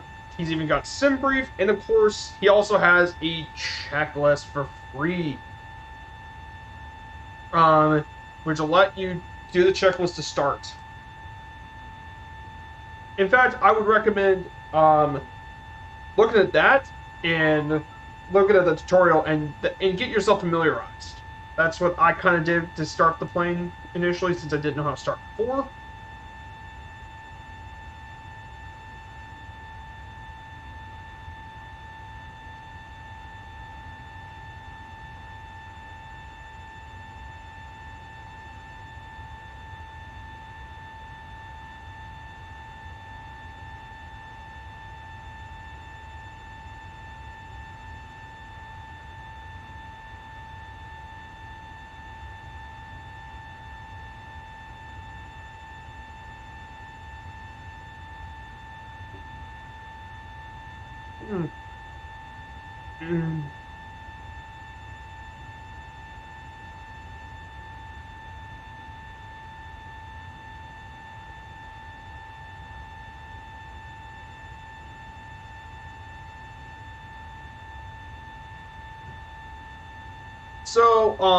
So from our slideshow, let's go ahead into our map and let's see where we're at. So let's pull it up. Okay, from our map, we're actually getting near what would be almost near the Maginot Line. So we're getting near Switzerland to Tobago. Once we're near to Ruppus. Once we hit that, we're going to descend to 15,000 feet at 250 knots. And then after that, I'll lower to 9,000. 9,000. Then from 9,000, get to be at 4,000 feet at around 220 knots. 210, and that would be for the rest of the approach at 170 knots. And that will be the landing. So that's a bit of a break thing to go for the approach. So you guys know what we're doing.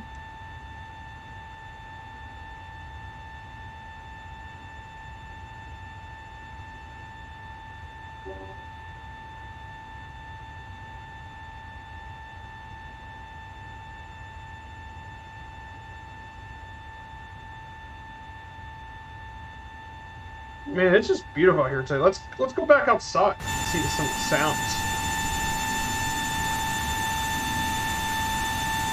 I mean, yeah, this plane sounds great. It sounds great for a jetliner.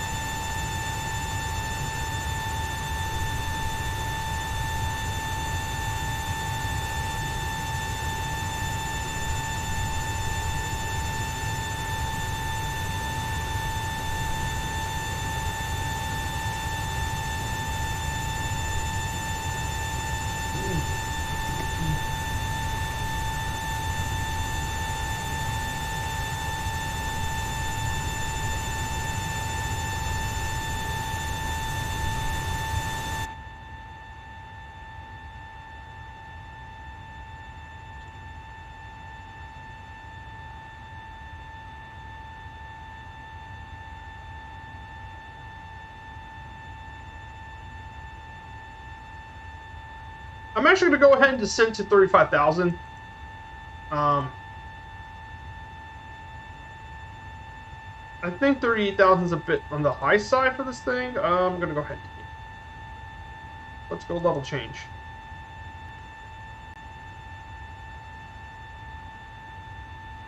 I think 38,000 is a bit on the high side. Yeah, the Cessna 310 sounds better. Yeah, it's a piston plane. No, this 310 is a very amazing plane. I kind of agree. The Cessna 310 is really good. It might just be the best GA plane in the sim from what I heard. That 310 is one of the top GA planes you can get for the sim. I mean, for 40 bucks, it's really good for the 40 bucks. You get some pretty nice choices.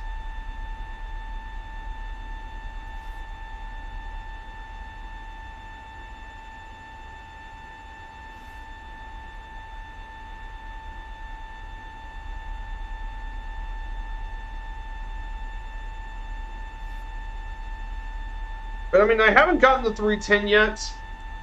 I probably should get it at some point.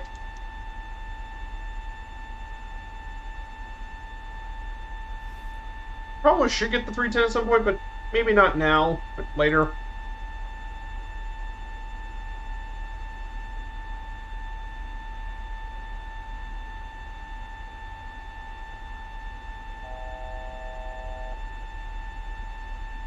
It takes a bit of a handle, but yeah, I saw Merv trying to land it in there. Like, it's a bit of a challenging one, but I mean, it's worth it. You gotta go join work meeting, but lurk.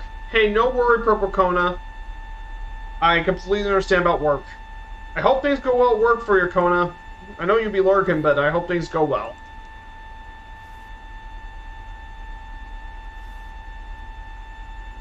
Okay, good. I can now start to increase the speed to 233. No problem, Kona. Just try to support the community any way I can. So I'm going to go ahead and adjust the pressure to 35,000. 35,000 should be good.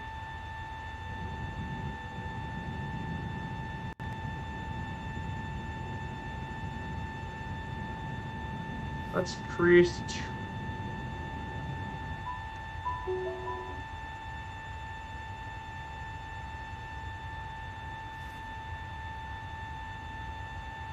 It's been on the Twitch side. Yeah, that thing can be quite twitchy.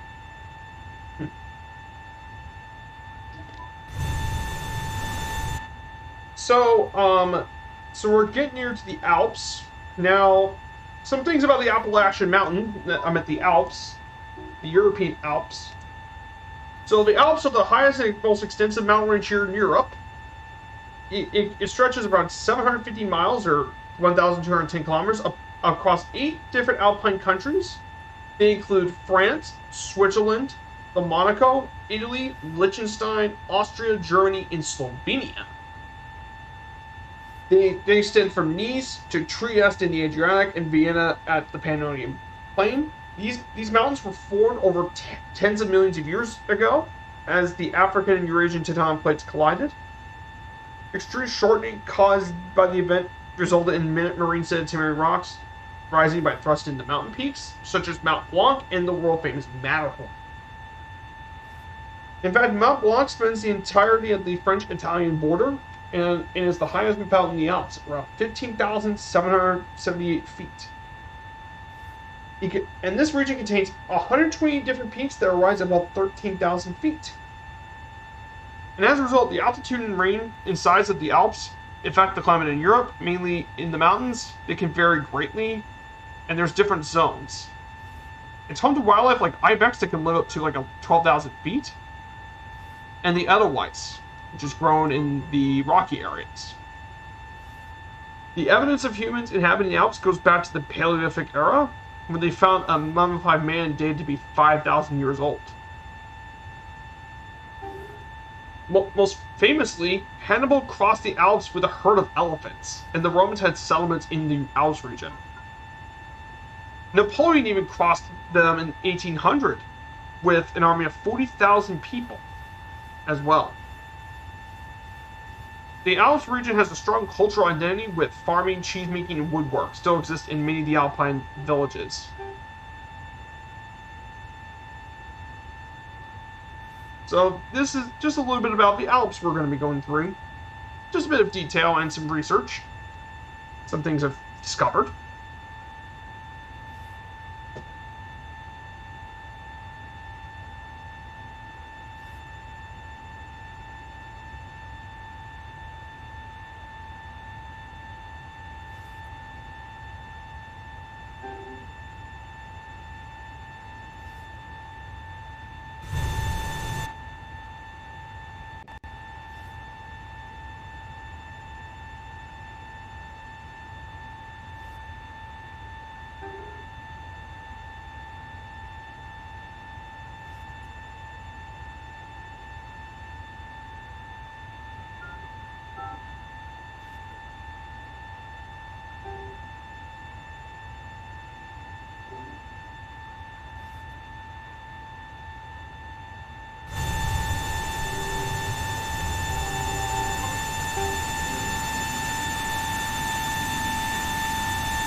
So I can see the Alps to my right, I believe.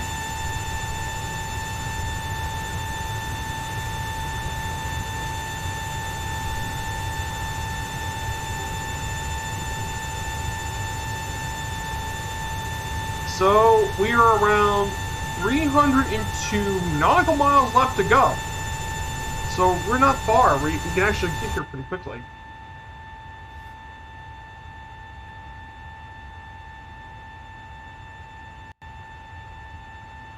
Let's get to 250 knots.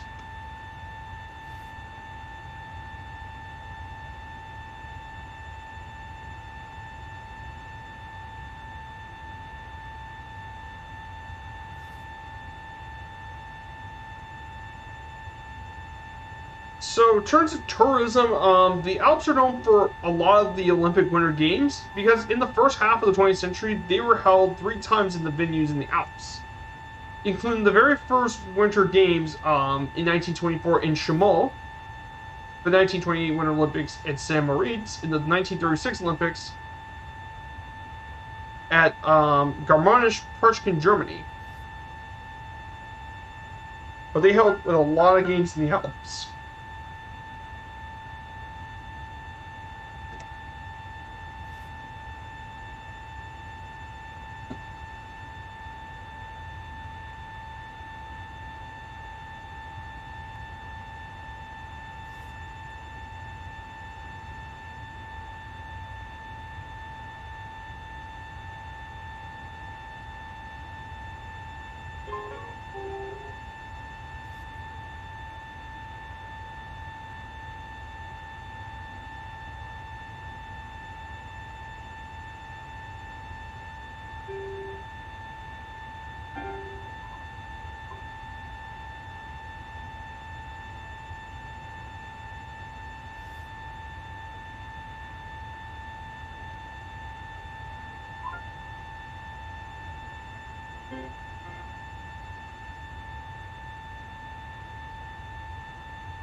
Ah, okay. I got something to do, guys. Let's do this. Can you guys actually solve this aviation quiz?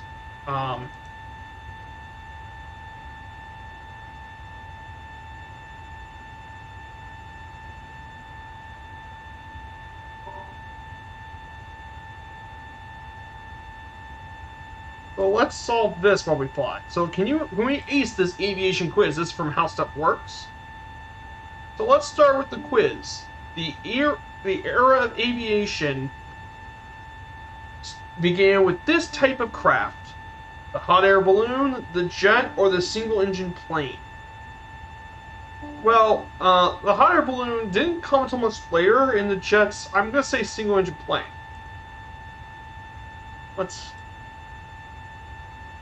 Oh, the higher balloon? I forgot. 1783, the French Montgolfier brothers launched a higher balloon, flew over a mile. The era of even aviation began. Huh. Should have known the higher balloon. Yep. Next question. What is the primary purpose of air traffic control? To tell pilots how the control stick works, to make sure planes don't get lost in the ocean, or to keep planes from running each other. I don't think it's the control stick, and I don't think it's to make sure planes don't get lost in the ocean. I think the most obvious would probably be this one. I think it's this. Okay, correct. The aircraft control primary purpose is to keep pilots and planes away from one another. Otherwise, you know, boom. Yes.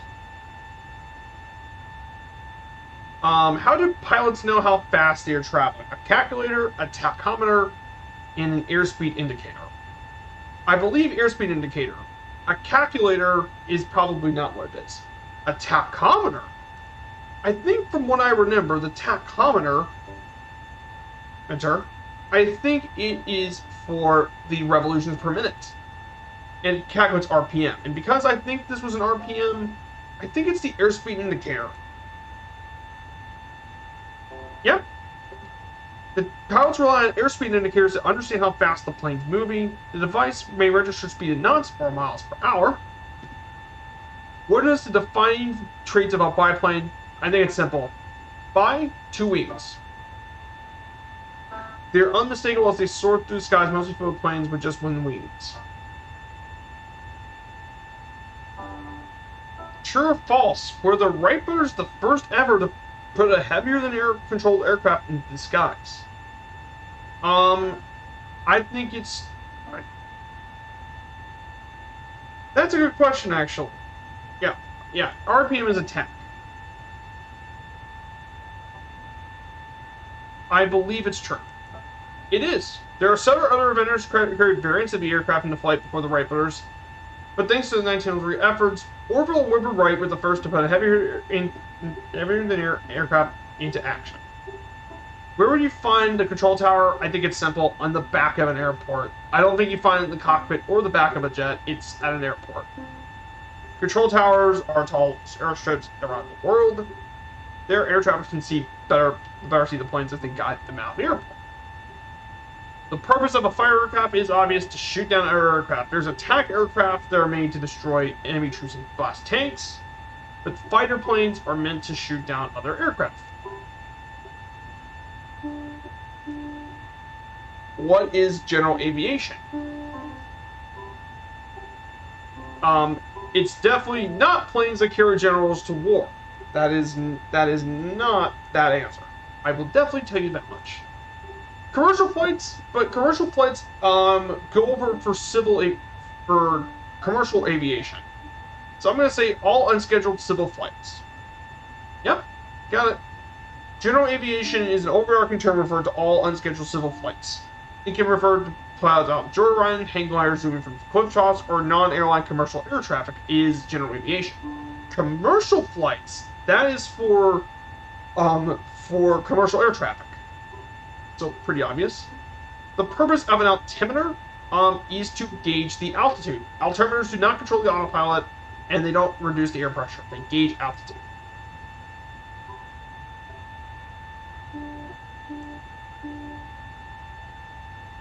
Okay, I think I'm ready to. Before we get going, I'm going to go ahead and start the descent. To around 15,000 feet.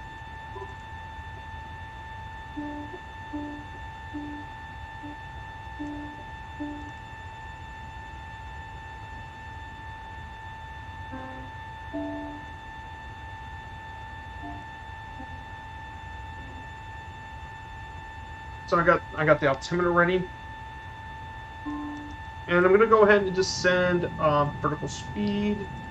I'm gonna go ahead and descend 1,500 feet per minute. That would be good. 1,500 feet. Okay, we can begin on the next one. The airfoil refers to which in the aircraft? The wings, the brake, electrical system, or the brakes? Now, I don't think it refers to electrical systems. The electrical system has its own thing, and airfoil, I don't think it's brakes. I really doubt it breaks. So I think the most likely answer is the wings. And mainly it's the shape of the plane's wings. As air flows through the air, they begin entering the forces necessary for flight.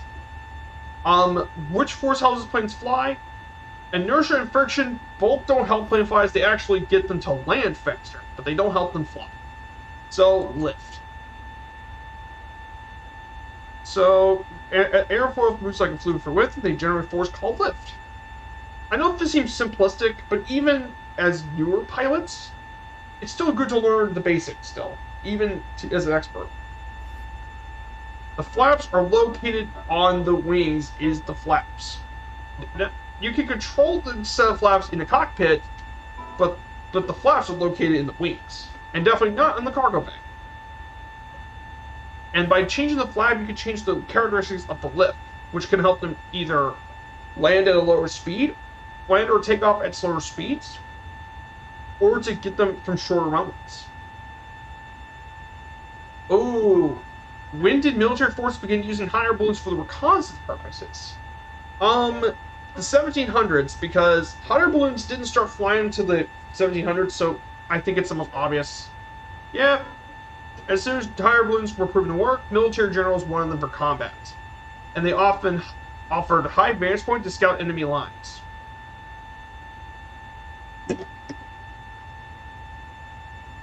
Pretty cool.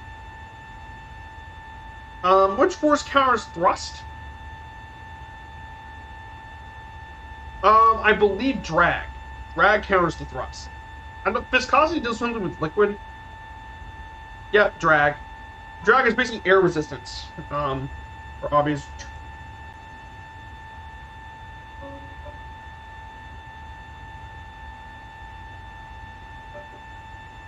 Drag.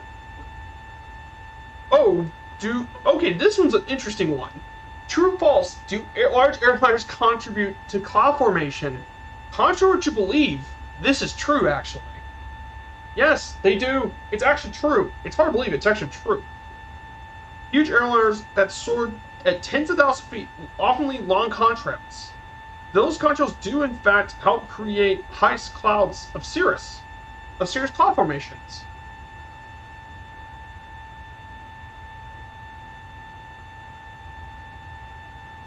The B-52 is the famous example of which type of aircraft? Fighter, reconnaissance, or bomber? Well, if I know anything about USAF military conducts, if it's a fighter, they put F. If it was reconnaissance, it's U, or SR basically, is reconnaissance. B is the military call sign for bomber. So let's go with the bomber pick. Correct. Since the introduction of the B-52, it has been used for long-range bomb missions around the world. Its heavy-duty construction and powerful engines can carry up to 70,000 pounds of bombs. Basically, you're obliterating everything you touch. If the RPMs are too high, which part of the aircraft's affected?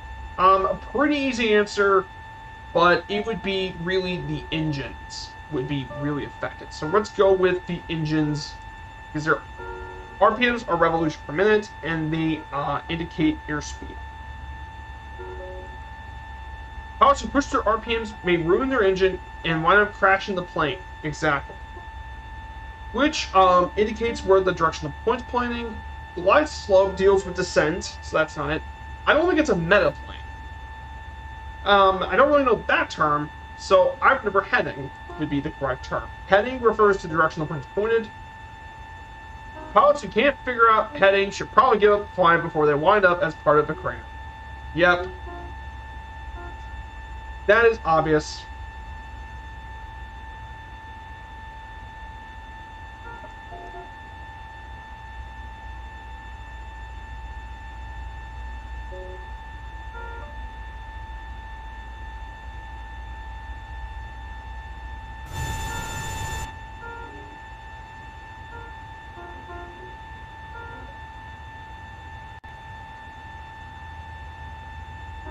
Next one is, where would you find the jet stream? Well, the jet stream is I think it's high in the sky. It's not behind the aircraft. nor it's inside the jet engine. It's gonna be behind this guy, which it is. The jet stream, it's because jet stream is winds high above the ground. Pilots can use their jet stream to speed up their flight and save fuel, or they're gonna find fierce headwinds. Oh, true or false? Was the world's first aviation fatality one of the Wright brothers? I don't think so. Yeah, it's false. It wasn't the Wright brothers. The first fatality was Orville Wright's passenger, Thomas Selfridge.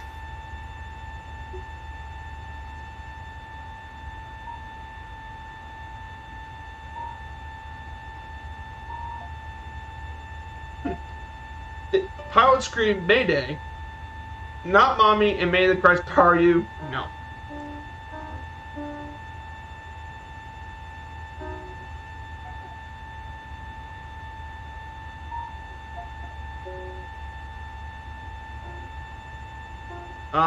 Which term refers to the tilt of pilots notice the pitch. The tilt of the plane notice, so we're the plane's doing in the pitch. Notice the tilt out, which means we're in the pitch. Amateur pilots create a pitch that aims the plane straight in the ground, which is why their careers are short-lived.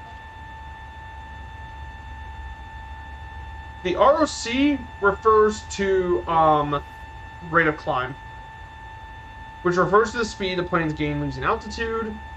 Flight recorder are known as black boxes. They're not red or pink, they're usually called black boxes. They record all the plane's system function and pilot inputs, including the frenzy radio crash before a crash.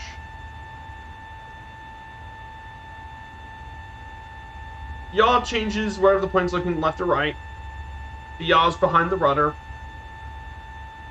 Yaw supports pitch and roll, which contributes to a coordinated flight. To get from a parking area to the runway, planes use a taxiway. Planes taxi about the tarmac of the airfield. The taxiway is a paved strip.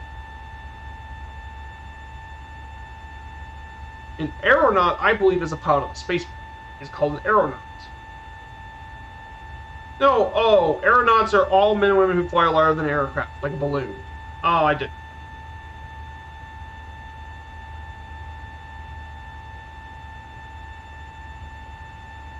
What device helps air traffic controls identify planes? Transponder. Yeah, transponders receive in medical signal on plane. They help ATC traffic control identify specific aircraft. Which plane controls the yaw? Well, yaw, which points the plane left and right. Yaw support pitch and roll. And that is the stick. No, oh gosh, it's the rudder. Rudder controls yaw. I'm a fool. And finally, if the pilot yanks sticker left or right, she's executing a roll. Okay, I scored 90% on it. Not bad. I got 3 wrong, which was the yaw, the aeronaut, and then the air balloon. Okay, not bad. Not bad. Okay. Just something to pass the time. 23,000 feet, and now we're going through the Alps. This is going to get interesting.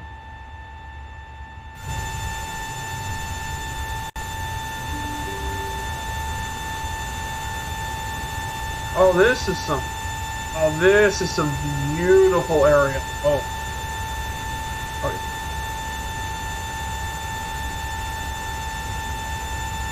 Oh, this is a nice area.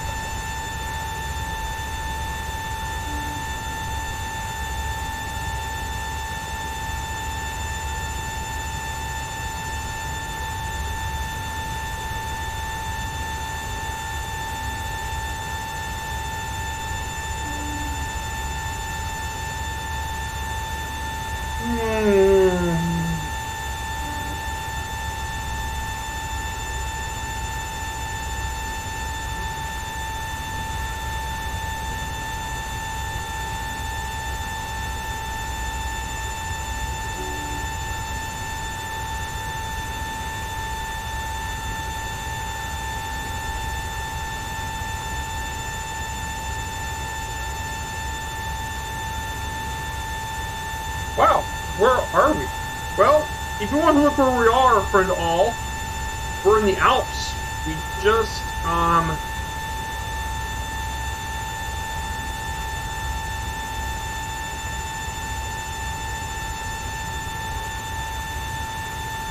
yeah, this is the Alps.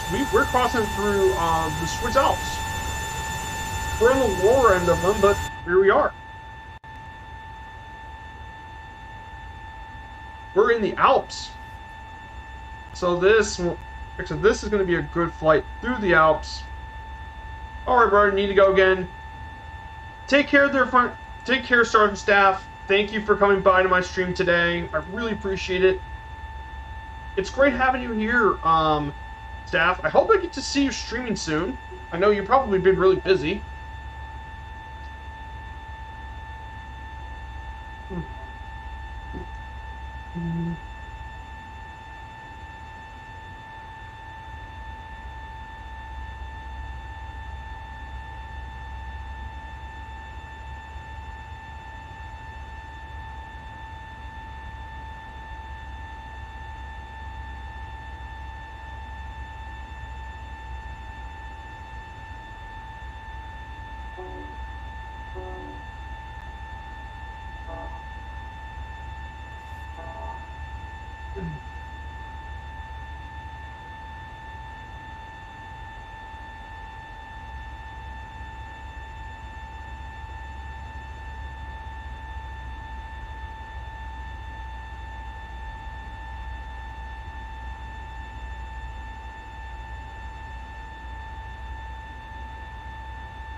Yep, smooth landings. Yep, I'm hoping to get a smooth landing today in Milan.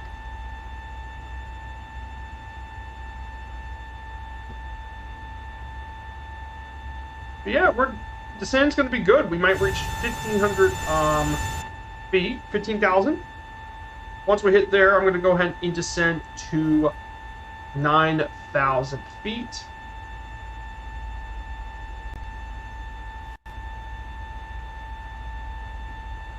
Goes down slow to 230. Increase to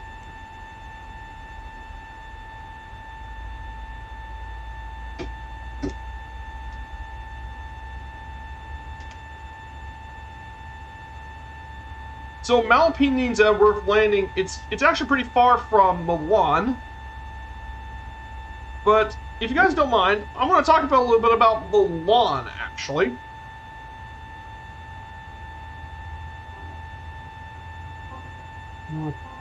So, what makes Milan such a special city, you may ask? Well, Milan is actually the second largest city in Italy proper, after Rome. Like, it is the capital of Lombardy, one of the administrative regions of Italy, with 1.4 million people, while the metropolitan area is around 3.26 million people. The Milan metropolitan area, which is Greater Milan, is estimated between 8.2 and 12.5 million, making it the largest metropolitan area in Italy by far. It is an alpha global city with strengths in art, commerce, design, education, entertainment, fashion, finance, and more. Its business district hosts the stock exchange for Italy, known as Borsa Italiana, and is the headquarters of national and international banks and companies. It's actually the wealthiest city of Italy in GDP and the third largest economy among the EU cities after Paris and Madrid. Its major role as a major political center dates back to late antiquity, and it served as the capital of the Western Roman Empire from the 12th century until the 6th century under the Western Rome. Milan was one of the largest European cities and as a major trade and commercial center. In fact, Milan was actually one of the greatest forces in politics, art, and fashion in the entire Renaissance. And of course, it was one of the 4 capitals of fashion in the world, behind London, New York, and Paris, thanks to several international events like the Milan Fashion Week and the Milan Furniture Fair, which are among the world's biggest in terms of revenue, visitors, and growth. And of course, Milan's also known for its famous art museums, including works done by none other than Leonardo da Vinci. It's served by many luxury hotels and is the 5th most starred in the Michelin guidebooks. Finally, it's home to 2 of Europe's most successful football clubs, AC Milan and Inter Milan, as well. And of course, Milan would host the Olympics and Paralympics for the first time in 2026, as it's hosting the 2026 Winter Olympics. Be the first time hosted here as well. So that's a bit of backstory about Milan. I was in Milan the day Marcello Mastroeni died. It was pretty wild. Oh, I bet it was pretty wild. But yeah, I never got a chance to fly into Milan in The Sims, so I think it'd be a really cool opportunity. I mean, look, this is just...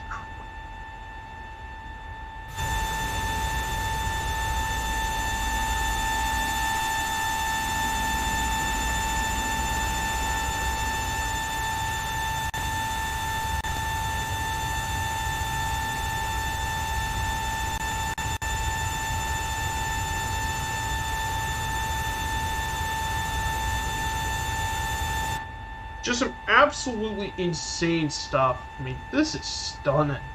Yeah, this is one of the great benefits of Microsoft Flight Simulator, is flying in a jetliner across Italy. Just...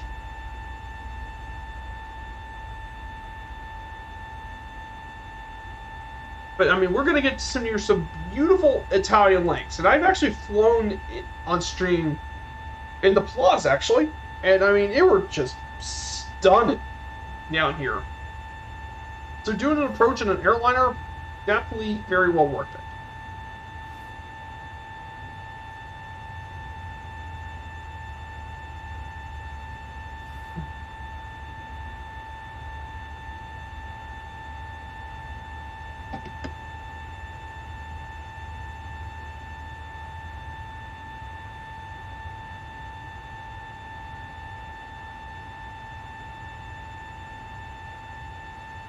Just stunning.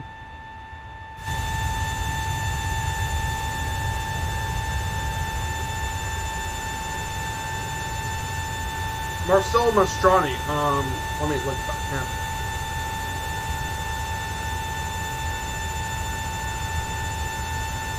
Mastroeni, oh, he was an Italian film actor. Oh, he's one of Italy's most iconic, performers in all of Italy, if not one of Europe's most famous actors.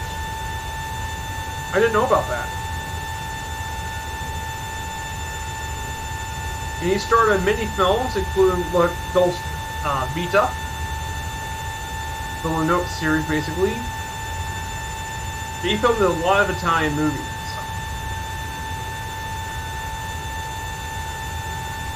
It included 2 versions of Academy of Film and Television Awards and 2 Golden Globes and 3 Oscar nominations. Pretty famous actor, especially if you're from Italy.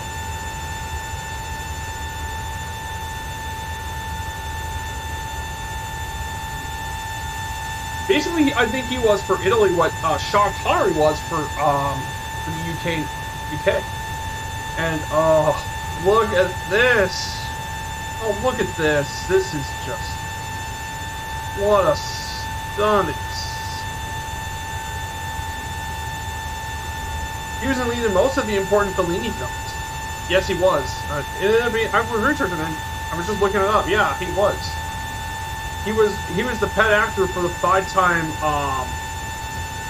award-winning director Federico Fellini. He produced a lot of iconic films for Italy. And he was actually one of the greatest directors of all time.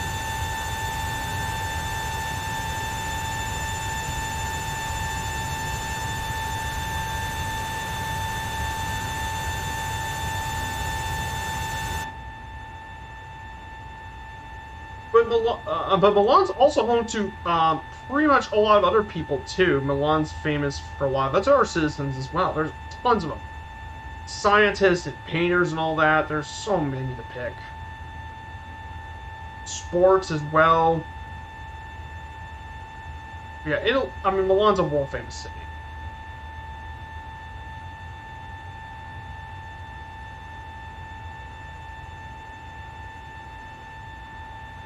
Thankfully, though, I hope there's no one wearing Crocs. I mean, I hope no one's going to wear Crocs here. It won't be good to have. Is Swiss Alps not French, Italian, Austria?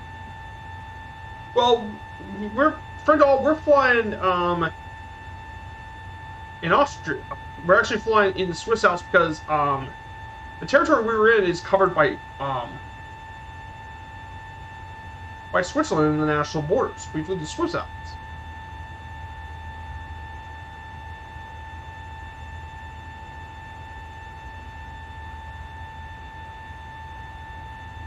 Okay.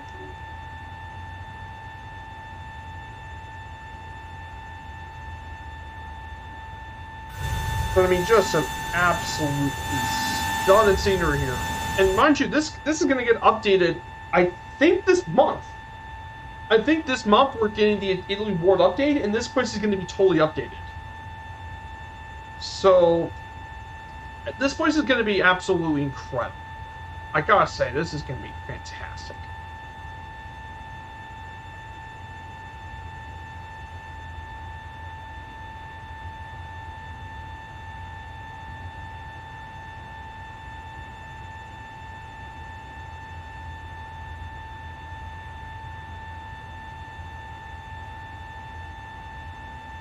I'm going to go ahead. Once we get past here, we can go to 9,000 feet.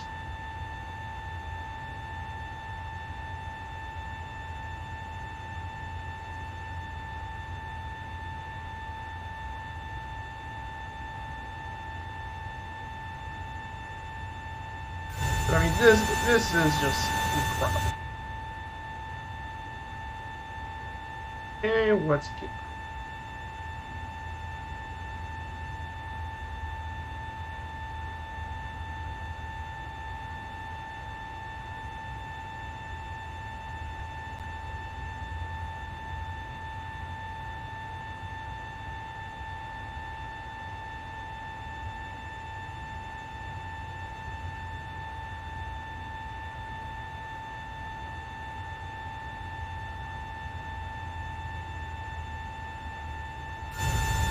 Let's go ahead and descend to 9,000.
So we're descending down to 9,000, past 12,000.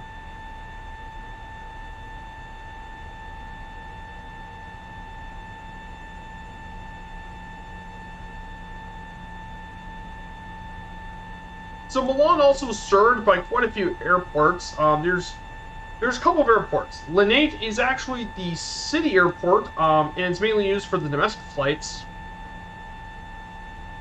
and short-haul international flights. In 2018, it was actually the second largest base for Italy's flag carrier, Alitalia. But the largest airport and the one we're visiting today is Milan Malpensa.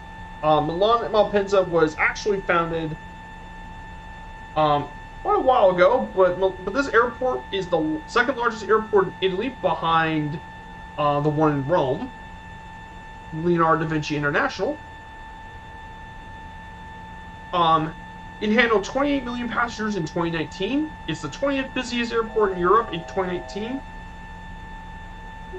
And until 2008, it used to be the major hub for the flag carrier Alitalia. And it still remains very busy after Fiumicino Airport. And it's still the busiest for freight and cargo stuff, carrying 500,000 tons of international freight annually. This airport was actually pretty old. It was actually opened all the way back in 1909 by Giovanni Augusta and Gianni Caproni to test a lot of their prototypes. And Giovanni Caproni found a lot of different aircraft during his time. He made lots of bombers, transport aircraft, and all that sort of stuff in Italy. But civil aviation happened here in 1948.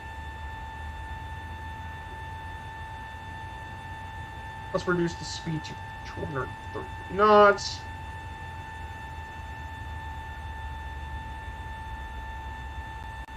And I'm going to go to 4,000.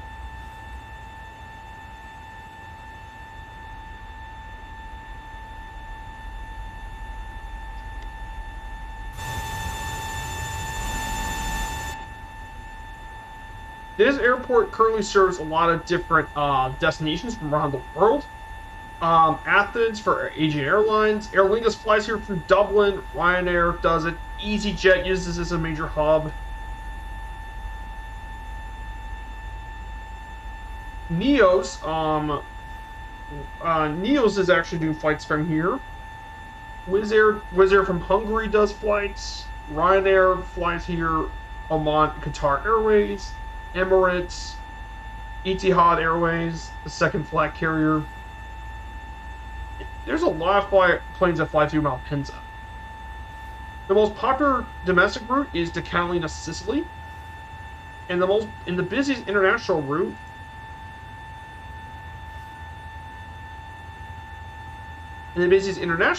actually is to Paris.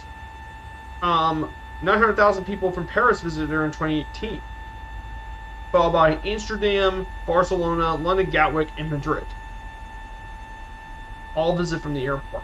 And then international flights outside the EU.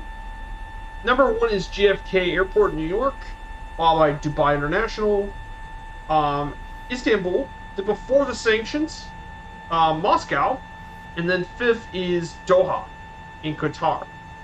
But maybe with the sanctions in 2022, it might be replaced by Tirana in Albania. Pretty cool stuff to learn about the airports.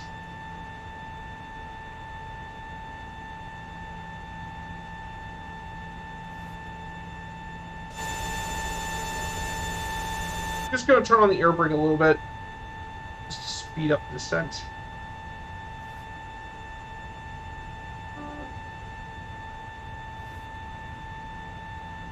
Oh yeah, it still needs 220 knots.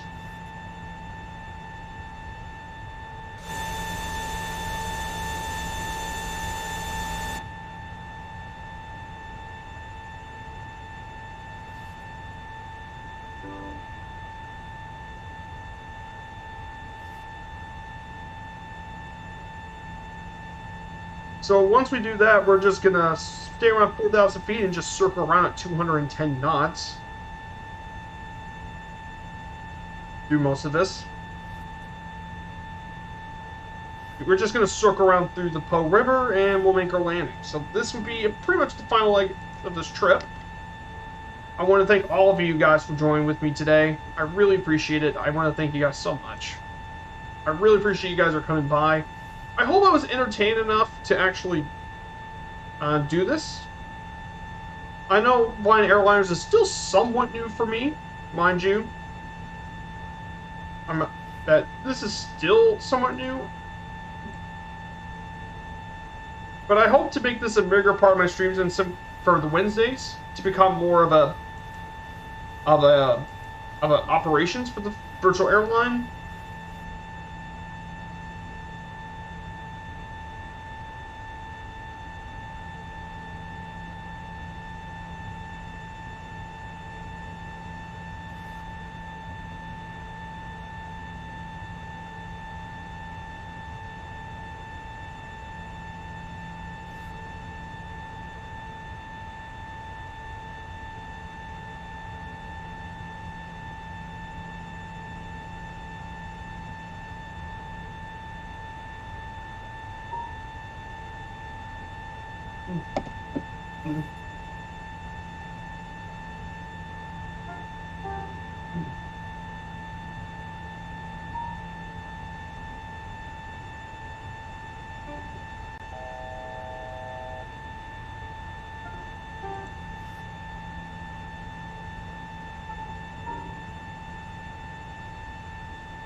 Okay, we're now 4,000 feet. Doing pretty good.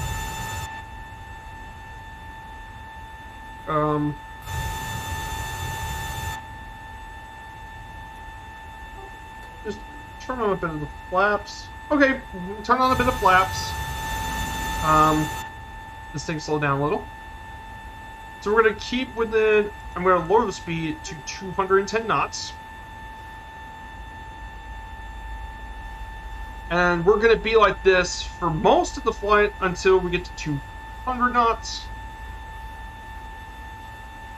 Once we get to Endler, let me go ahead and pull up the nav map again.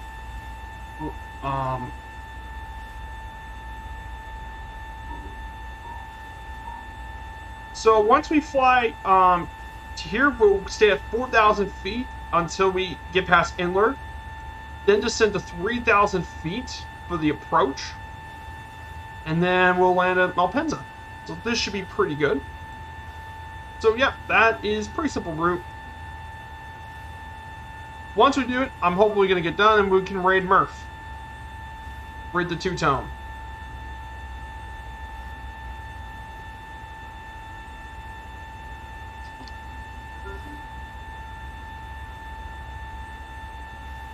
So, actually, since we're here, let's see if we can get the predictions working. Prediction, negative 95. Predict, minus 95.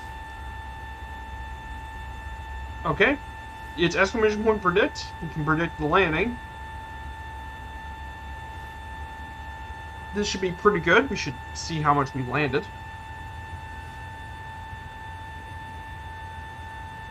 Now, I do know about landing this thing before. It can be a little floaty on the landing for the 7.3. It's a bit of a floaty one, but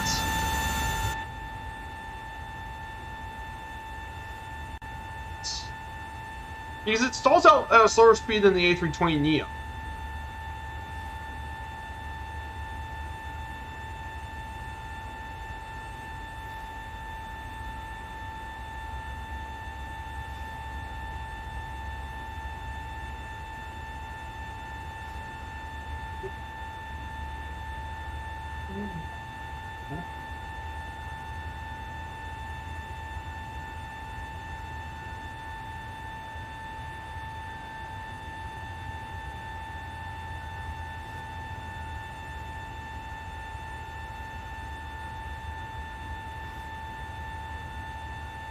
So we're about to turn right. We only have 42 nautical miles remaining on this trip.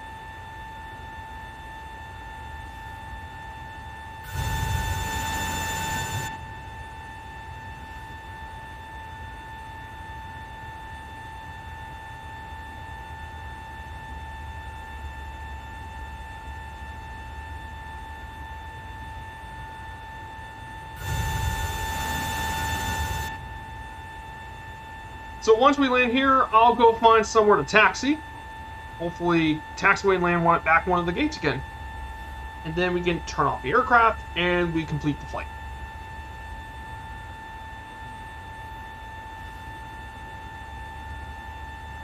Once landed, I'm going to have to rush out. No worries, MSEP, I completely understand. But thank you for flying along with me, MSEP. I really do appreciate it.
So we're nearly there.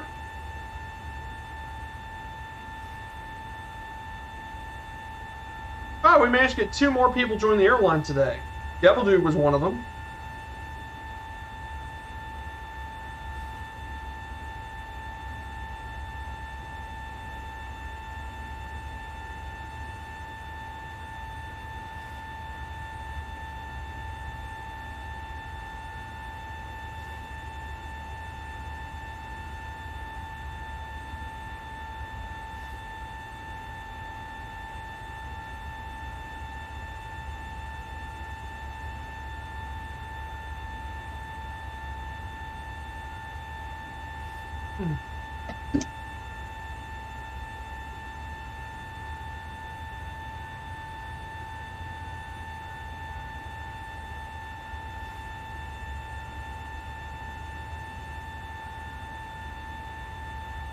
So let's go ahead and play something much more.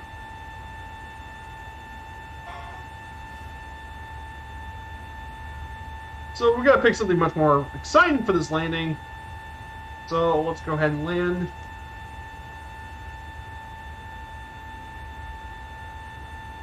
$28 nautical miles remaining, so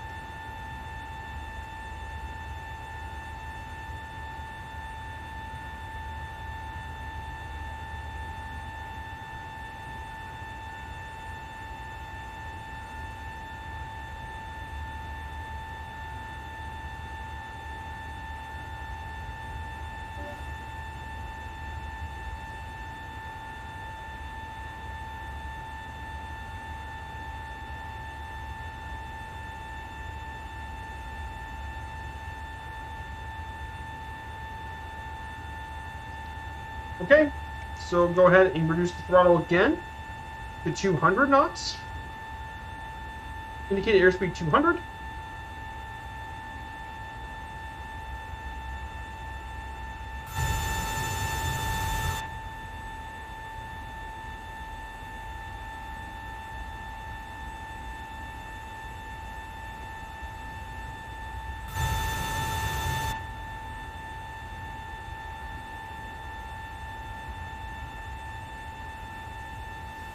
Oh, that was set for.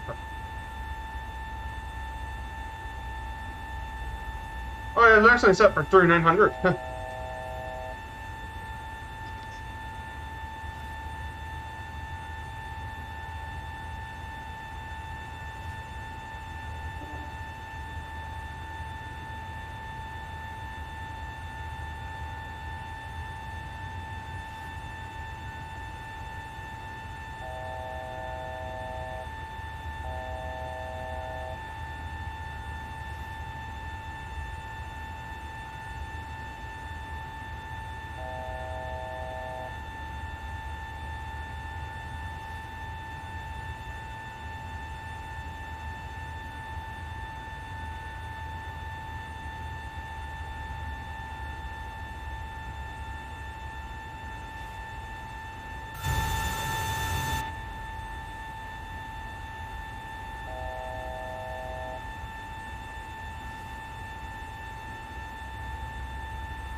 So we're going to go for one final level change.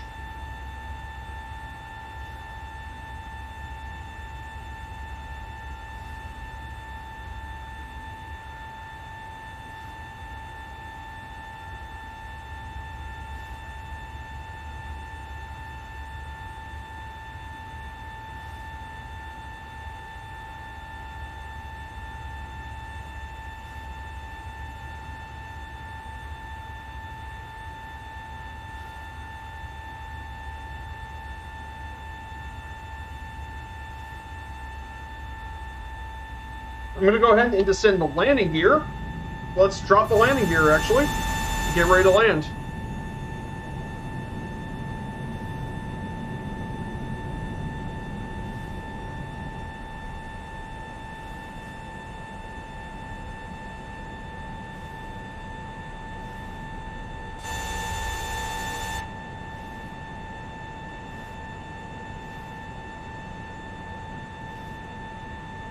Let's go ahead and lock the approach mode. Once we hit 3,000.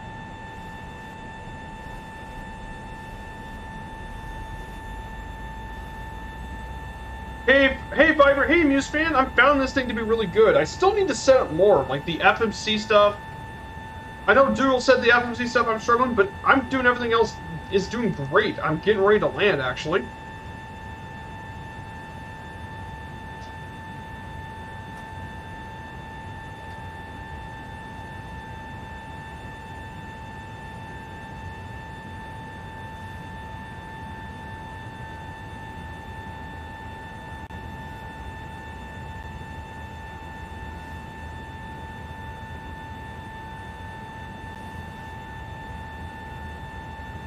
Approach mode activated. So we're getting ready to make our approach.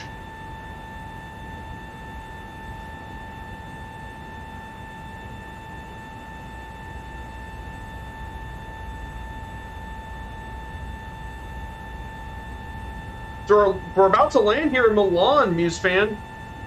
We took off all the way from our HQ in Dublin. I actually managed to get this thing started on my own for the most part.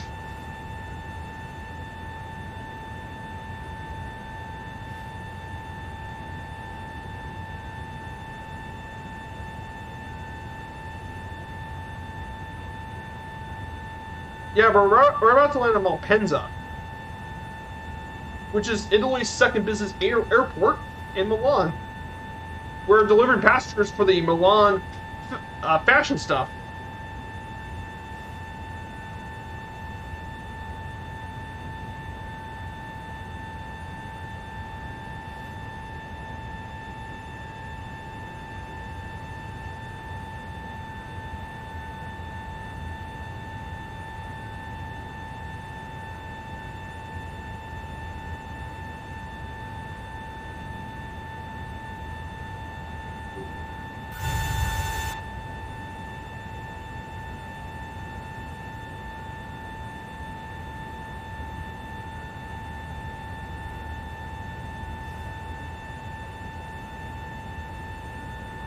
Yeah, it takes me getting used to. I used to play all the time in FSM as far as how much I forgot. Yep.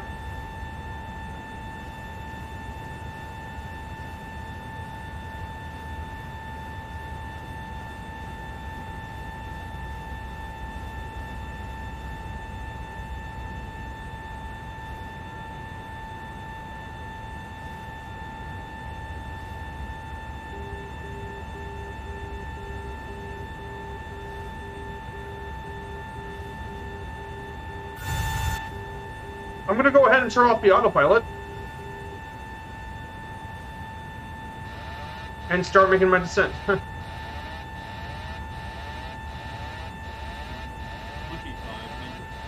going to go ahead and start descent on my own.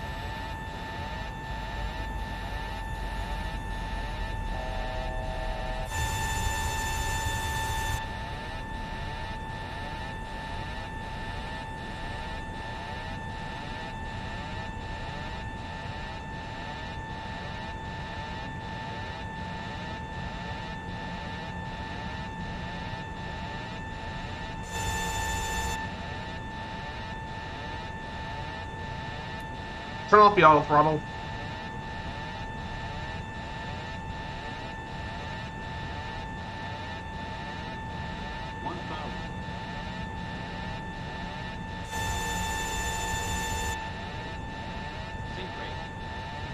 What? No, this isn't the approach.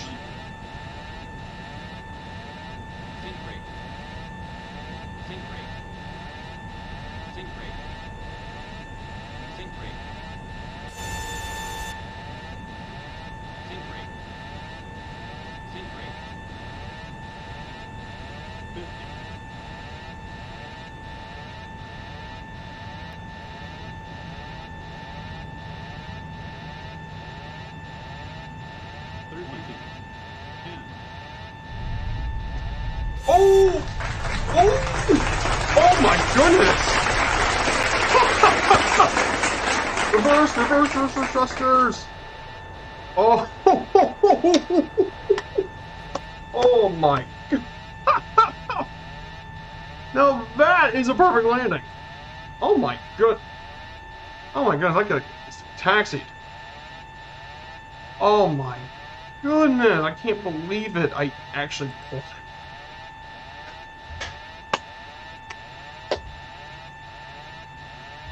What? At 143 knots, I landed it at 143 knots. Oh my. I was not. Huh. Yeah, this thing can be quite floaty. That's why I had to get a little steep approach and just use it to kill off a bit of speed. But that was about as good as you're gonna get in an airliner. Look at this taxi. I think I see one of the gates. I see a gate in front of us. I'll land here, turn off the engines, get everything off, and we can start with our raid to Two-Tone Murphy. This has been, what a flight! This has been a very successful flight. I'm very happy today.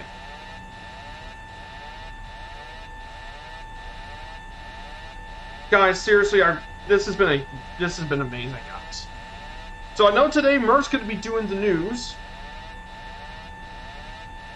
Yes, I know you're probably the warnings. I need to put on the text lights. Wrong way to turn on.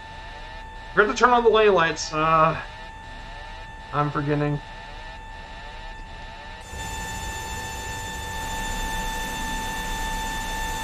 Hey, that was better than anything Ryanair could do in real life, so anything's better than that.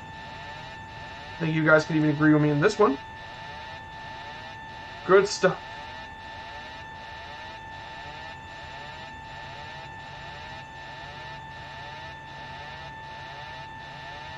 Okay, let me go ahead and turn this off. I'm gonna turn the engine off to. I'm gonna turn off the fuel. Turn off the cutoff. Turn off the fuel pumps.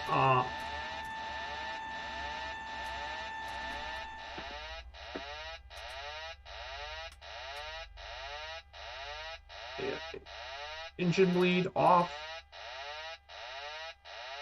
Hydraulic pumps off. And finally, the last thing is going to be battery off.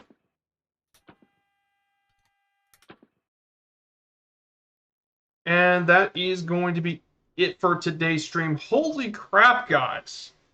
I was not expecting this kind of flight on my first flight for today. My landing, it was wing of 152. Awesome job, Devil Dude. Guys, this has been a fantastic flight. We are now here in Milan, Italy, one of the great cultural capitals in all of Europe.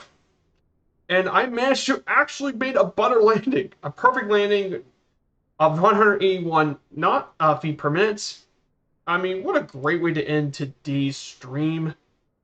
So, we're going to rate Two-Tone Murphy, obviously. Come on, I mean, I am part about his channel, Murph. So I want to say a massive thank you. I hope everyone sticks around for the raid. We're going to raid the Murph.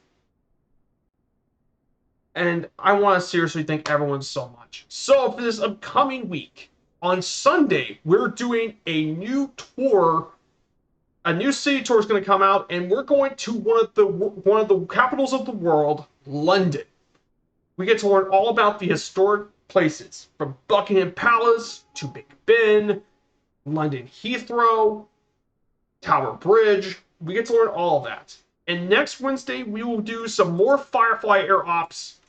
I'm planning on doing one of the achievements today. We're going to start on a new multi-tour series, I believe.